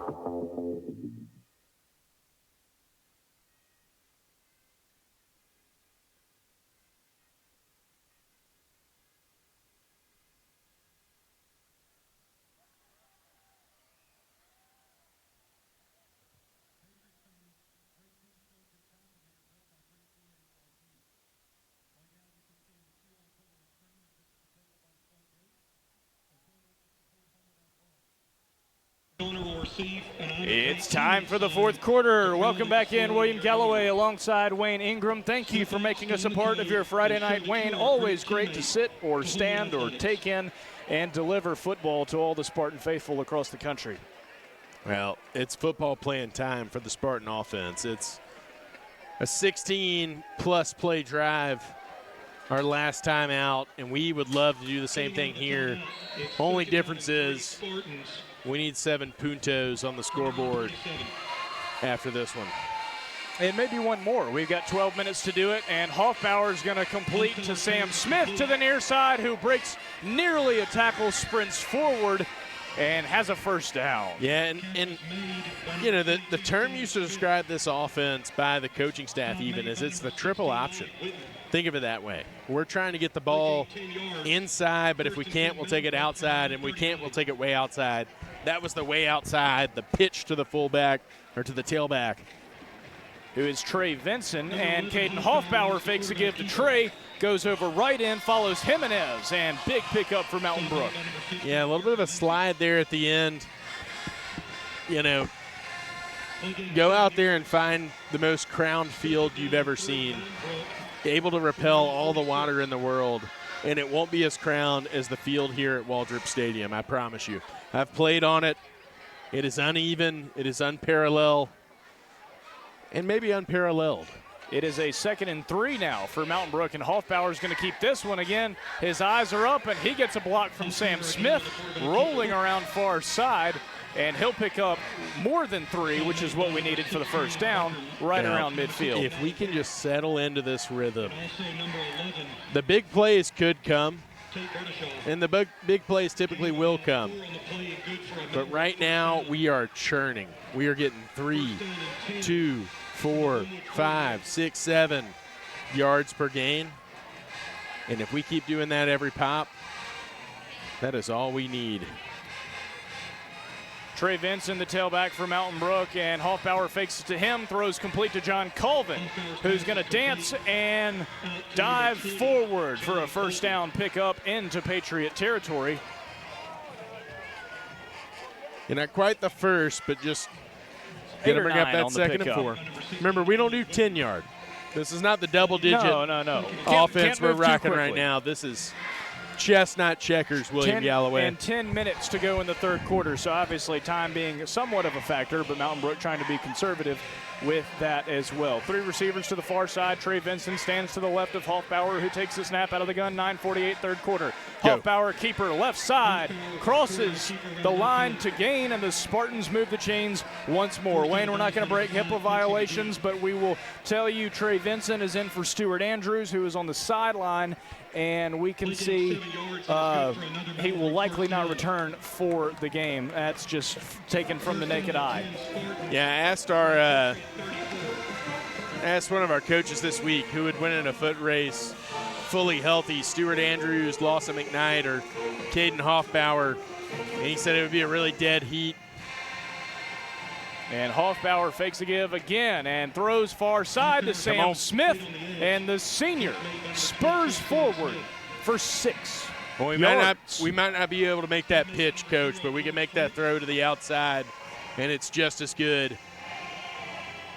But, yeah, I mean, between Caden Hoffbauer, Lawson McKnight, and Stuart Andrews, some speedy backs that we have not really seen that many speedy guys on the team at the same time. We're down 2 out of 3. But I'll tell you what, 1 out of 3 can still make that Hall of Fame, and we are asking Caden Hoffbauer to do it for us right now. 9 minutes to go in the contest, 2nd and 2 from the 26. Hoffbauer backpedals and rolls to the right side. He's forced out of bounds. Wisely tucks that one on a 2nd and 2. You got to do what you have to. Yeah, totally fine with that one. Don't want to try and do too much. He's aware of that as much as his coaching staff is, and they're on the same page. One of those, hey, let's take a look, see if we can get a shot. But Homewood is very disciplined. They're going to stay with their 2 safeties back, and they're going to try and make us keep snapping it. And so the challenge is, hey, can we keep snapping it well? 3 receivers to the near side, 8:51 to go in the contest. Hoffbauer only lost 1 there, so we've got a 3rd and 3. Vincent stands to his left, and Hoffbauer fakes the give again to Vincent, rolling near side, and hits Sam Smith, who's going to try and fight forward, be shifty, but it'll be a loss for the Spartans and bring up a 4th down. Now, Wayne, a field goal here is going to put you pretty far. Field goal still leaves you a touchdown down, and you think about the way the defense has played tonight. On the near and you hash. say to yourself, hey, I mean, right there, I mean, that was an option play. We could have just run the ball, gotten 1 or 2 more. So the coaching staff was at least thinking about it as 4-down territory. Timeout taken by Mountain Brook. It is their first timeout taken of the half. Each team now has 2. It'll be a 4th and 4 after this break from the 28-yard line. Mountain Brook obviously moving the ball a little bit more side to side in the passing game. Some screen passes. Trey Vincent, the tailback. And Wayne, just a moment ago, you talked about speed. Trey Vincent, too, not this season, but last season, Coach Brad Easley told me he thought Trey was one of the fastest guys on the team. So you've got speed and you've got legs all around. And yeah, I mean, William, I played on a Mountain Brook team where the second fastest guy on the team was the kicker. Shout out to Trey Smith.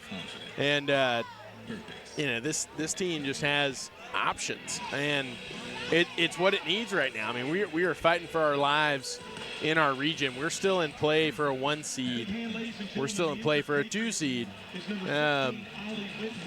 And this game tonight, while not a region game, really, really matters. And if we can overcome the injuries we had going into tonight and that have occurred to tonight, and still figure out a way to somehow hoist a Spartan victory, then look out for the boys in the Guardian caps.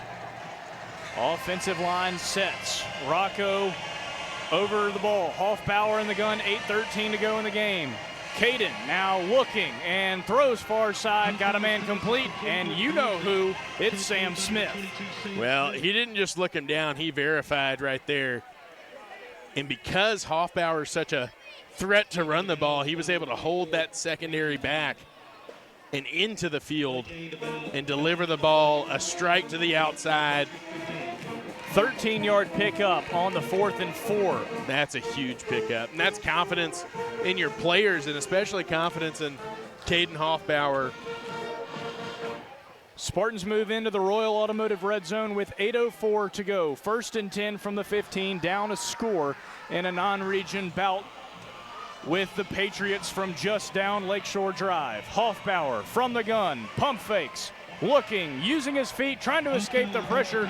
He's carried possibly forward, and if anything, it's just a loss of 1 with 7:50 to go in the contest. Yeah, I mean, a straight drop there, and with as many people they're dedicating to the run, you got to imagine that even if they're not calling a blitz, they're going to be bringing heat to the inside of the formation. So if your first or second read's not there, it's time to take off, and that time, about of a 5-yard loss, really more like a 4-yard loss, possibly closer to 3. They're calling it 2nd and 15 on the scoreboard. From the 20, Hoffbauer throws, and he's got Colvin, who's going to try and make something on this near Spartan sideline, fight his way forward towards the line to gain. We'll see where the spot is. Looking like we'll have He got about half of it back. 3rd and 8 upcoming after this, 7:13 to go in the game. Yep, and after the missed field goal by Homewood and the fact that it's a 7-point game and we're now 7 minutes into the 4th, it's 4-down territory absolutely here. 3rd and 7, running clock, just over 7 minutes to go in the contest. Hoffbauer gives it to Trey, fights over Jimenez, right Trey. side. Great run, Trey. And we're going to check the spot. It will be plenty for a first down inside the 5. And a little bit more. It's not that my eyes are better than Willie G's. It's just that I've learned that we have a massive jumbotron to my right-hand side on the opposite side of the field, and I have opted to watch it now. First down and goal, Spartans from the Homewood 4. To get that distance dialed in and figured out. 6:46, 6:45. First and goal for the Spartans from the 4. Under 6:40 on the clock now. We are chewing clock, almost exactly what the doctor ordered. Wallace Hunter, the tight end for the Spartans. Caden Hoffbauer takes a snap, throws, got a man, Colvin sprints towards the end zone, touchdown Spartans. Yeah, hold John your horses. We're Colvin gonna have a gets to the end zone for the first time this season. And we got a live development flag, and I'm gonna guess it's a holding call out there on the perimeter. You know, we're running, the Spartan triple option, the Mountain Brook. We got 4 elementary schools, so we can't pick only 3 of them, but running the triple option, and that time a holding call is going to be backing us up about 10 yards from the spot. So we're going to have now first and goal from the 14. And 14-ish. And if we're going to be optimist here, which we are, we're the home team broadcast on the road this week, more opportunity to chew some clock. Yeah, absolutely. And if we're really going to be optimist, it was somehow only a 5-yard penalty. It's like when somebody gives you candy, Wayne, you say, thank you, I'll we're going to call that illegal formation. First. Hands up. I'm the one that blamed holding on us. And goal from the 9. Hoffbauer from the gun, rolling to his right. Surveys, looking, got a man in the corner of the end zone. Incomplete, tiptoeing on the sideline. What was complete in the Clay Chalkville game, I think we had a toe out of bounds in this one. Yeah, tough to see in that corner right there. And don't hate the idea. It was first down right there, and now we have 2nd and 10. And again, I still think this is 4-down territory. The coaches might disagree with me. I think you got 3 plays here. 6:15 to go in the contest. And here's a give. Trey Vincent does not get where we need, but he gets about 3, maybe 2. In a positive direction. We'll call it a gain of 2 as we surpass the under 6 mark. 5:53, 5:52. It's a 3rd and goal from the 8-yard line for Mountain Brook. Smith, Colvin, and Archie Andrews, the receivers, but we'll see who comes out after this timeout taken by Medical Properties, sponsored by Medical Properties Trust. Yeah, I mean, this is critical right here. You can talk about the time left in the clock, but really ultimately it comes down to we've got to get 7. And we've got 2 plays to do it, and we got 8 yards to go. And we want to make sure we have plenty of time to come up with a cohesive plan to land us in the Crown Field end zone here at Waldrop Stadium. Ladies and gentlemen, tonight's corporate game. William, you know what a crown is? On a field, I mean. My dentist has shown me plenty inside my teeth before, but I don't think that's what you're talking about. Yeah, that's what I thought. You know, William, he's a little bit more of a Zoomer generation. You know, us boomer-friendly folks don't. You older guys didn't have to tough it out. Don't always know. Didn't have to tough it out in college. You know, William. Back in the day, before the dawn of synthetic turf, you had grass, and grass is still the premier surface to play on. You put a crown on the field, which means you make the middle of the field a little bit raised so that the water drains off to the side. If you don't do that, you got mud and pig slop, and it looks a whole lot like most of the middle of the season episodes or middle of the season games of Remember the Titans. We should have worked Remember the Titans into our Trips trivia. That would have been a good transition. But a Spartan Stampede, 3rd and goal from the 8, 5:44 to go. Hoffbauer stands in the gun, and we're going to motion right and fake and cut back left. Got a man! Do we have a sign? Yeah, they're calling it incomplete. Oh, man. Incomplete. They're saying it's just a little bit short. Just short and bounced off the turf. I Possibly love it. The Crown Monster got us right there. Yeah, we haven't really done the tight end shift right there, and they definitely thought we were running the ball out to the perimeter. We came back to it and just left it just an inch short of the waiting tight end. So a 4th and goal from the 8 will set us up for a field goal from William Russ, who will set up shop at the 15. 25-yard field goal is wide left with 5:29 left to go in the game. Spartans come away with nothing. It was 4-down territory until it was 4th and 8. At that point, you want to take some points and say, hey, we can get in the end zone later, and this would be what puts us over the top, especially in a high school game where kicking's a little bit tougher. 2 timeouts for each program with 5:29 left in the game.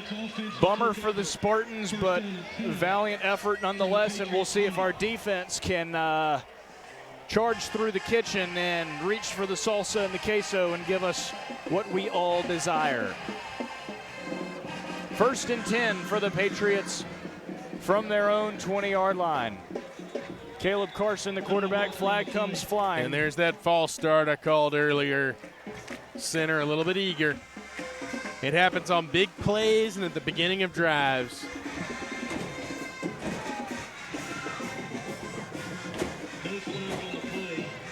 And the band, Dorian's cheerleaders doing all they can to will this Spartan defense to a stop. With 5:27 left, I mean, of course we have the 2 timeouts, but we've got to keep them on this side of the field with the pace we've been able to move it on offense. We need a little bit of tempo on the clock if we're going to get in the end zone. Check our mojo here. It's a 1st and 10 from the 20. Give on the far side, wrapped up and taken down. Credit Miller Crumpton with the stop there. Yeah, going to be just short of the sticks.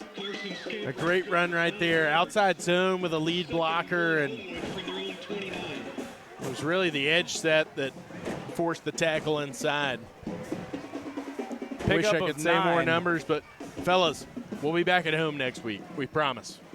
Pickup of 9, 4:55 left to go. Spartans down a score. Caleb Carson, the quarterback, stands in the gun, man to his right. 2 receivers to the near side. Spartan defense going to try and bring some heat. And Carson on the keeper. He's met by Miller Lee and all of our Spartan defense. Yeah, they're going to get the first down there, but a solid stuff. I mean, they're just going to really try and get 2-3 more first downs and churn this clock if they could. I mean, that's the ideal situation, which is ironic for a Homewood offense that likely at this point in the season prides themselves on hanging 30, 40, 50 burgers. Absolutely. They're not looking to score, they're looking to run clock. Hadn't scored under 40 all season long and been held to 17 tonight in the Spartan defense trying to pop that ball out. Wrapped up and taken down by Boyd Cooper after the 1st and 10, and the clock hits 4 minutes to go in the contest.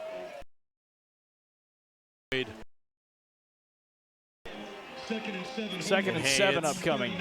It's now becoming a game of defense.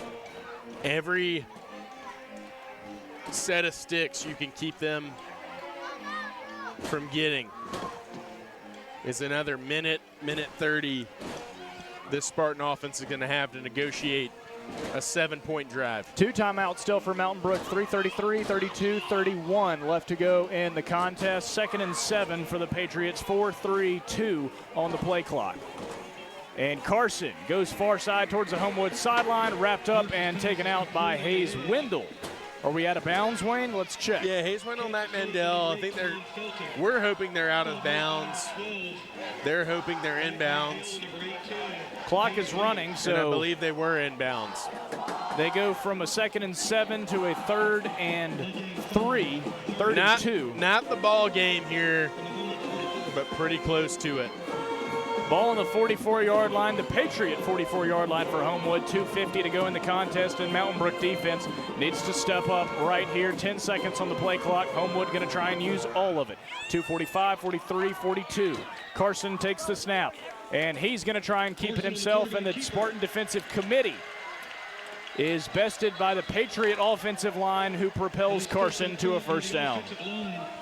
A massive first down there. We're going to get a stop for the first down, a 25-second clock. So they'll have to snap this thing before 2 minutes.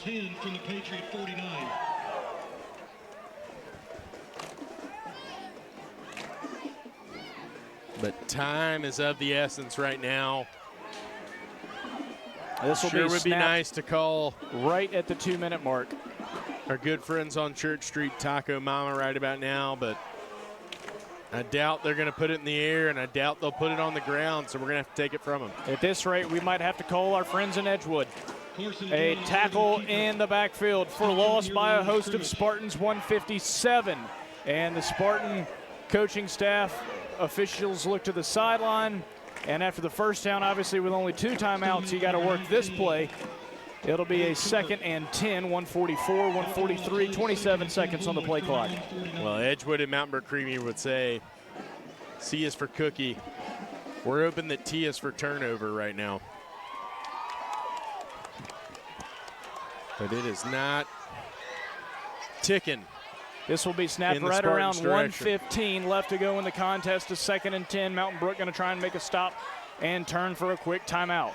Carson on the keeper. He finds a seam. He's wrapped up by Mac Mandel. It's short of the first down marker, and Coach Yeager quickly calls timeout with 1:13 left to play.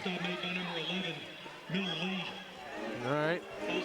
Miller Lee on the tackle for the Spartans on that last play. Wayne, you've got 3rd and 4, for the Patriots from the Spartan 45-yard line.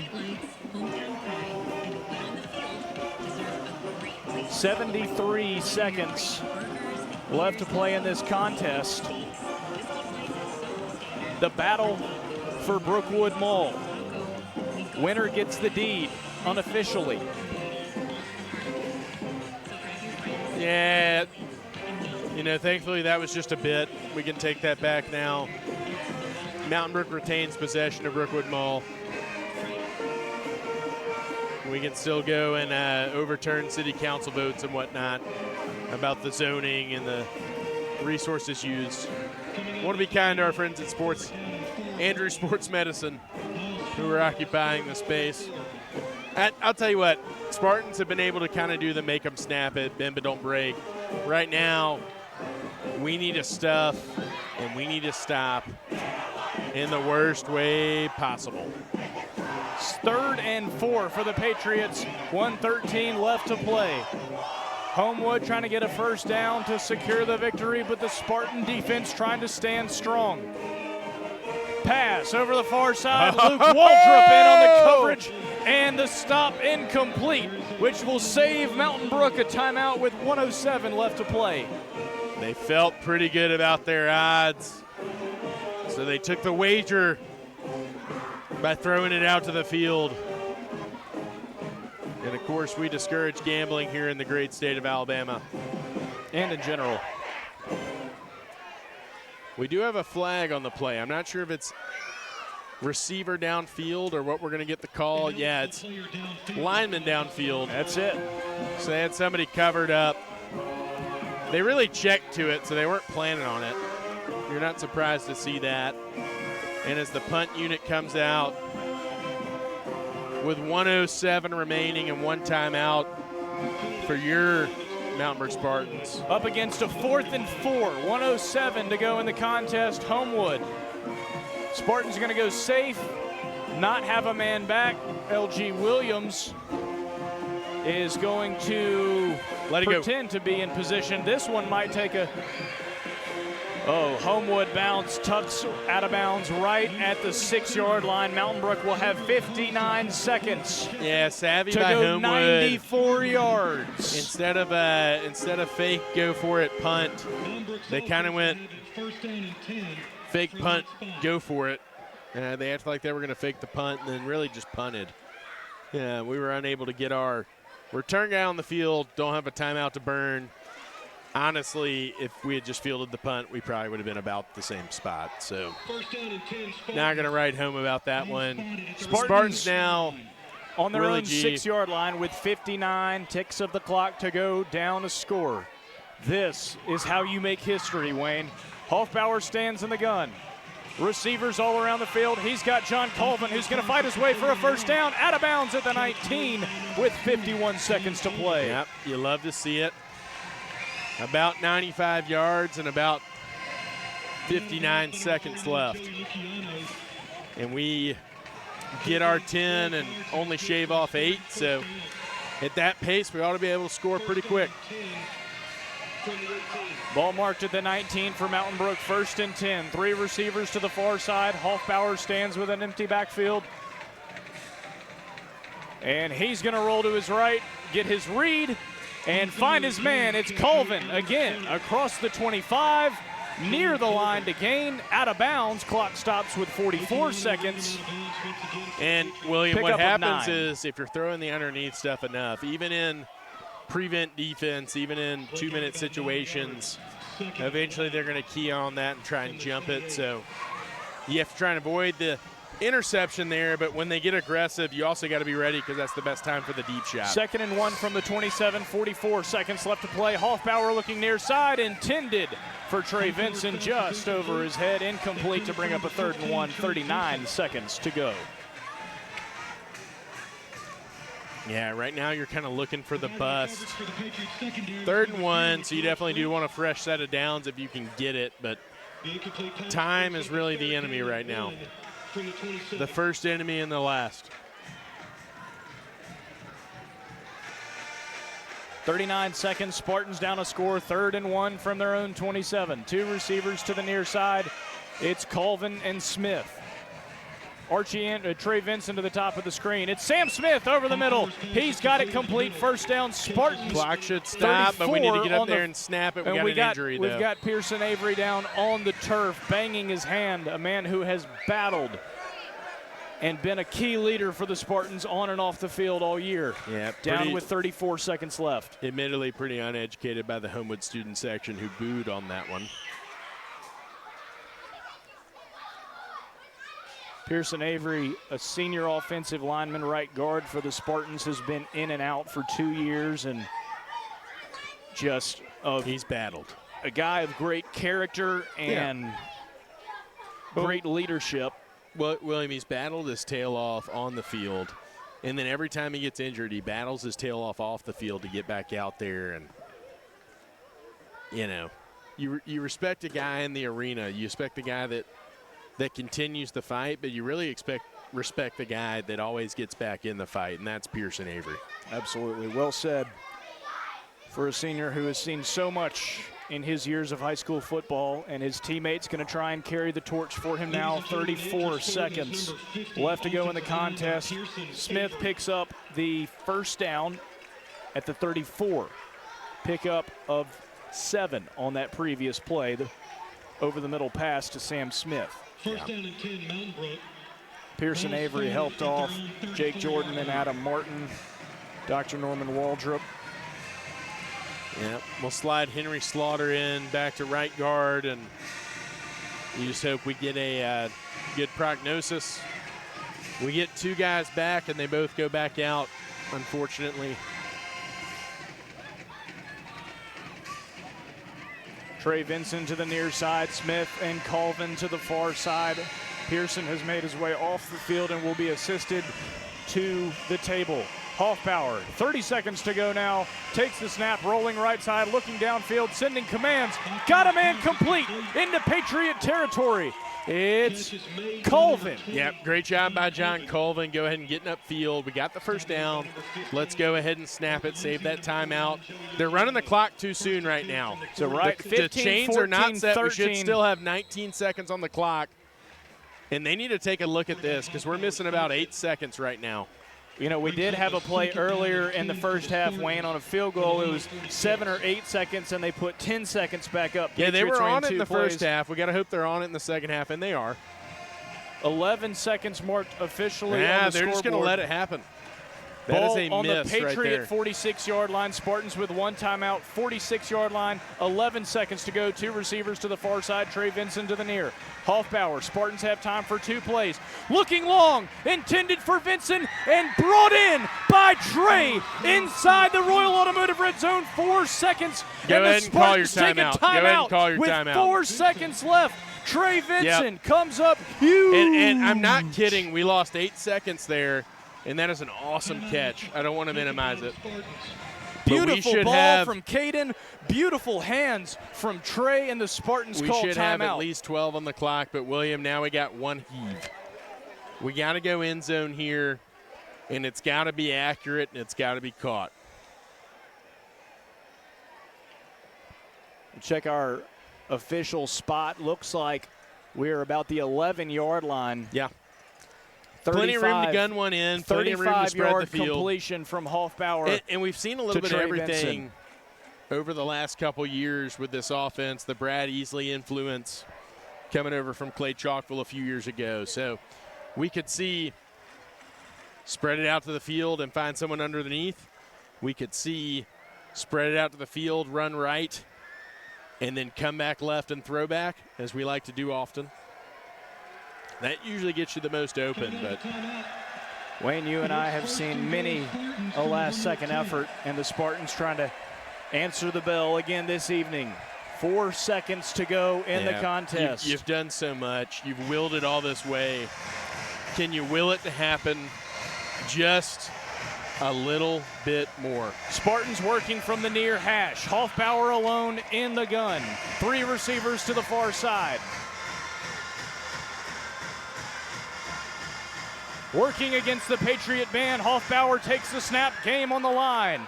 Surveys, rolls out of the pocket, looking for his man. He's going to keep it, and Caden runs for the end zone. Touchdown! Come on with it! Spartans.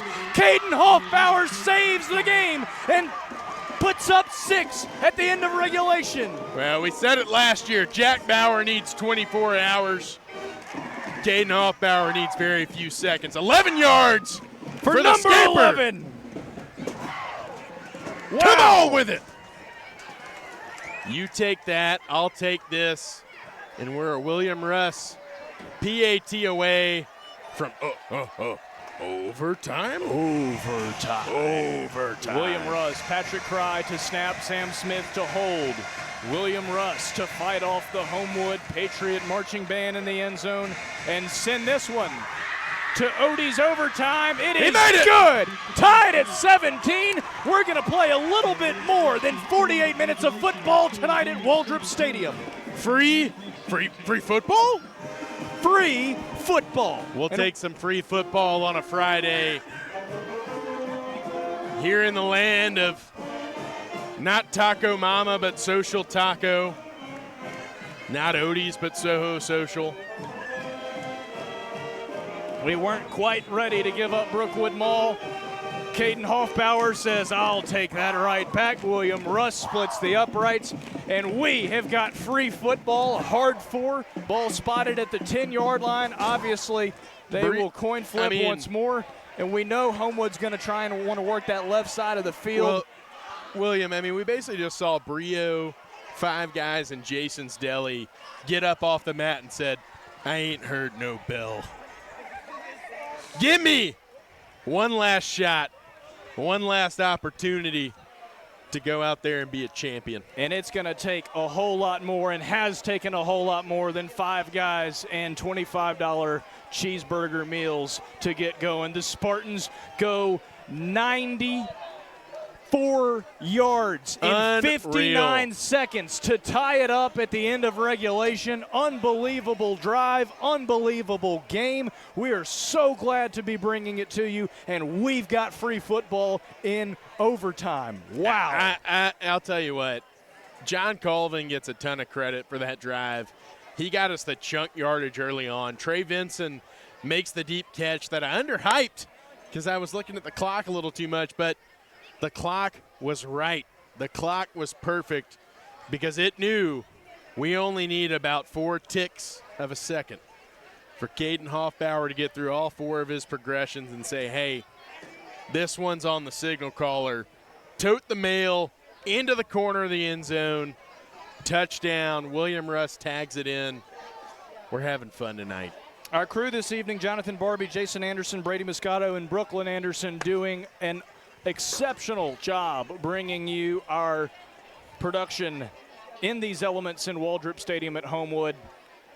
If you're just joining us, what a night, what a game. Wayne and I have thrown our notes down, and we're just having fun up here calling high school football. Can't beat this with a stick, Wayne. Yeah, how do you get better than competitive collegiate or competitive high school tackle football on a Friday secondary night? Scholarly high school football. We're going to send Lawson McKnight out there, sling and all. Going to call this coin toss for us. Number 23, Lawson McKnight, representing the Just an incredible scene. And we've won the toss. A guy, I tell you what, Lawson does nothing but win. And in overtime in a non-region game when he's out for the rest of the season, McKnight still coming up big for the Spartans. He might have said, please tap gently on that shoulder, but tell you what, he's going to win on and off the field. So we're going to let Homewood go on offense first. So we got to pick who got the ball. They get to pick which end zone to play in. They're going to head on down to the Mighty Patriot marching band. They've got more people in the band, I feel like, than on the sidelines right now with the helmet on for the football team. And that's where we're going to play some football this first half. Caden Hoffbauer But on we get that to drive. see what they do. So they're going to get the ball at the 10-yard line. We've seen this before with Hueytown. Charles Branch tells us Hoffbauer was 5 of 6, goes 85 yards, carries at 10 yards for the touchdown. John Colvin had 3 receptions and 41 yards on that drive alone. Thank you, Charles Branch, for those stats. A Spartan team that can get down but will not be denied. They continue to come back. And we need to come back one more time with a big stop here from 10 yards out. 10 yards to go. And the Patriots have the ball first. Caleb Carson is going to fake a give and throw to the far side, complete. And that'll be a going to get about 3 or so yards. So we got 2nd and 7 now. Again, no time on the clock, so just working against the play clock, which currently ticks at 20:19:18. Homewood with 2 receivers to the near side. Carson with a man to his left, working off the right hash. It's a give brought down by Waldrop, but unfortunately for Mountain Brook in the end zone, 7-yard touchdown run for the Patriots, and they put up 6 first in overtime. All right, so they're going to get their 6. A very skilled extra point field goal and kickoff kicker for the Patriots. You just notice it when it comes off the foot and how high it gets in the air. Should be a given right here. So 23 trying to make 24. 2 plays for the Patriots, 10 yards, and the PAT is good, 24-17. And Homewood he hit the little low trap draw. It's stressful times right now to do anything. So the Spartans are going to have to answer. To 17. Homewood goes 2 plays. And Mountain Brook going to fight the elements once again. Nothing new to the Spartans. Overtime isn't new, and fighting the elements right here in front of the Patriot band. Jason Anderson clapping us out as the Spartan offense trots onto the field. Hoffbauer stands in the gun with Trey Vinson to his right and a trio of receivers to the far side. Hoffbauer on the snap, and he is going to run right, try and cut through, led by Henry Jimenez. And a pickup of a couple for Hoffbauer on first down. 2 or 3, we stretch it all the way out. Eventually able to cut it up right there. And hey, we do that 3 more times. We'll be at pay dirt. Consistency is the key. 2nd and 8 for the Spartans. The trio of receivers comes near side. It's Archie Andrews, Sam Smith, and John Colvin. Vincent to the right of Hoffbauer, who stands in the gun and takes the snap. Spartans might be backed up here, Wayne. Going to be backed up. It's all right, though. We know what we got to do. 6 points for sure. The question then becomes, do you go for 2? Different schools of thought in that arena. But first things first, we got to get ourselves in the end zone. And we've got 13 yards to go on 3rd down to get to the goal line in a timeless overtime. Hoffbauer stands in the gun. Fakes a give to Vincent. Complete to Sam Smith, who's going to try and shake, but he is officially baked by the Patriots on 3rd and 13. All good. 2 plays, positive yardage there. Stop was made. Pickup of 4 brings up a 4th and goal from the 9 for Mountain Brook. Bennett Jordan enters the lineup for the Spartans.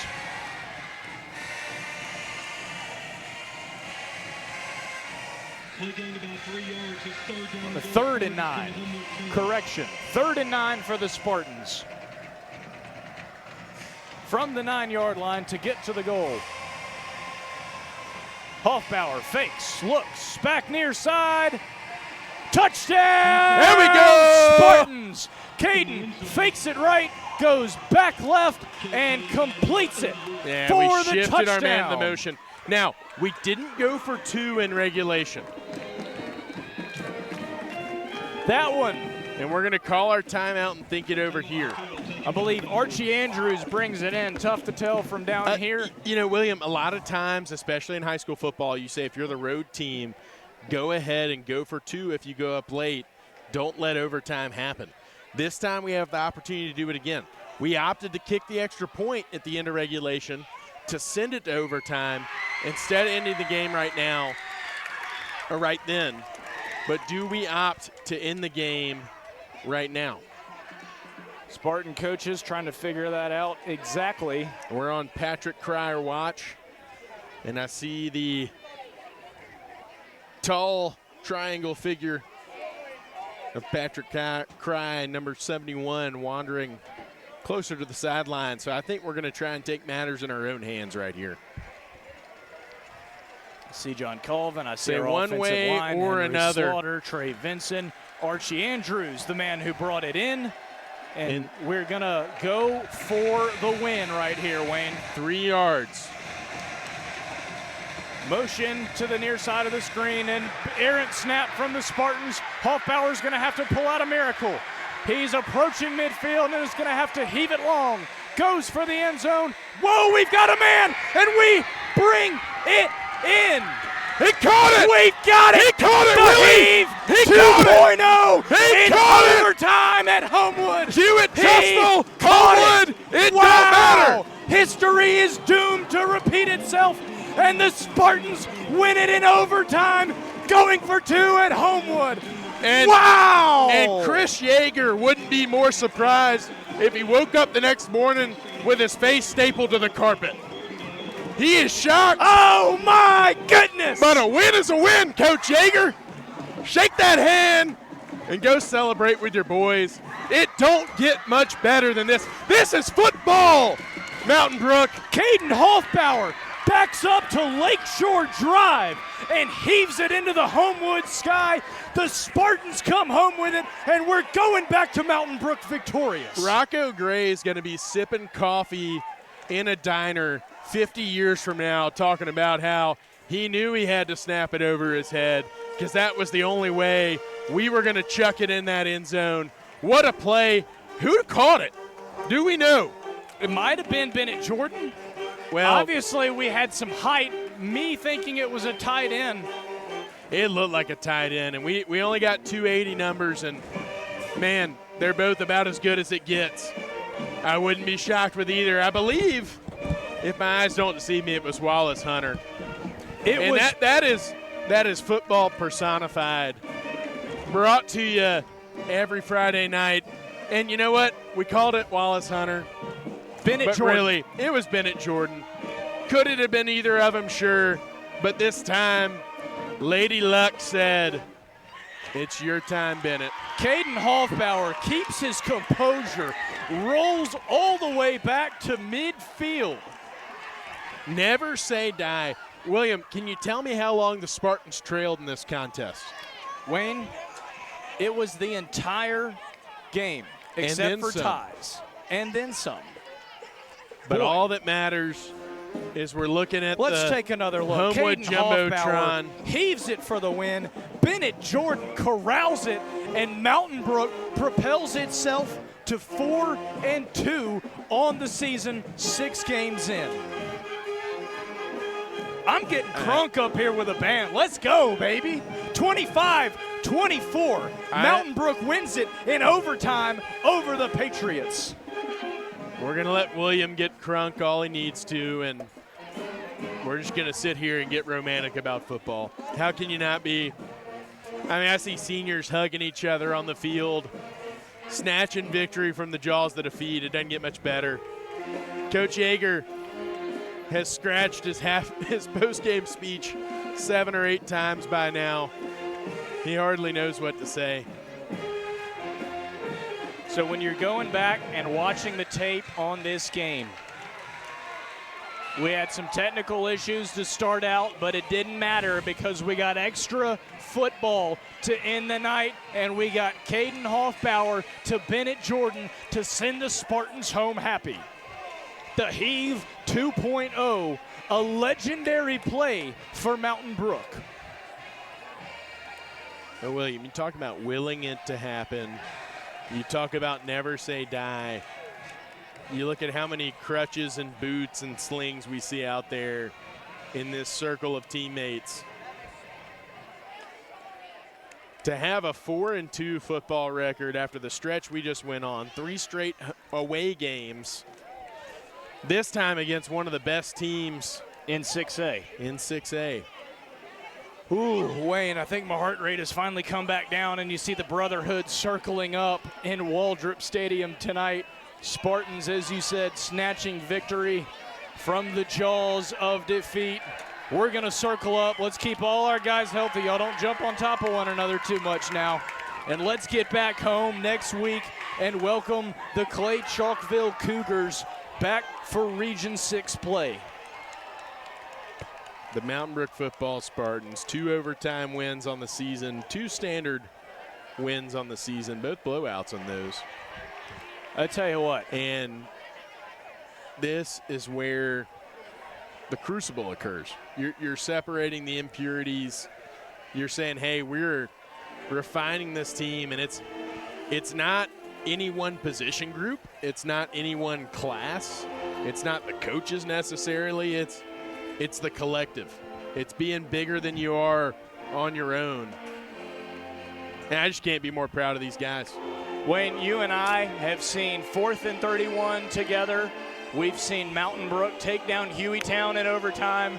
And tonight, side by side, we stand in Waldrop Stadium and see Caden Hoffbauer pull a rabbit out of his hat. He had to scoop it up from the 50-yard line. And I tell you what, grab yourself a milkshake on the way home, Caden Hoffbauer. You have earned it. You, Bennett Jordan, all of the Spartans tonight as we go home victorious. Final thoughts before we close things out on a wonderful evening here at Waldrop Stadium. Desire, the will to win. I'll be honest, when I was driving over here tonight, I thought to myself, is this team really going to care this much? Is this a rivalry game to us in the same way that I could tell from driving up here it was to Homewood? And these guys fought and clawed and willed their way to victory tonight. There's not an X's and O's answer. Coach Yeager can't tell you. Coach Easley, Coach Stearns can't tell you why we won tonight. But we can tell you that we did. We did. 25-24 in overtime. That's going to do it for us from Homewood tonight, for our entire crew. Thank you for sticking with us. Thank you for the Spartan football. And good night from Homewood High School, where the Spartans are victorious 25-24. We'll see you next week back at home in Spartan Stadium.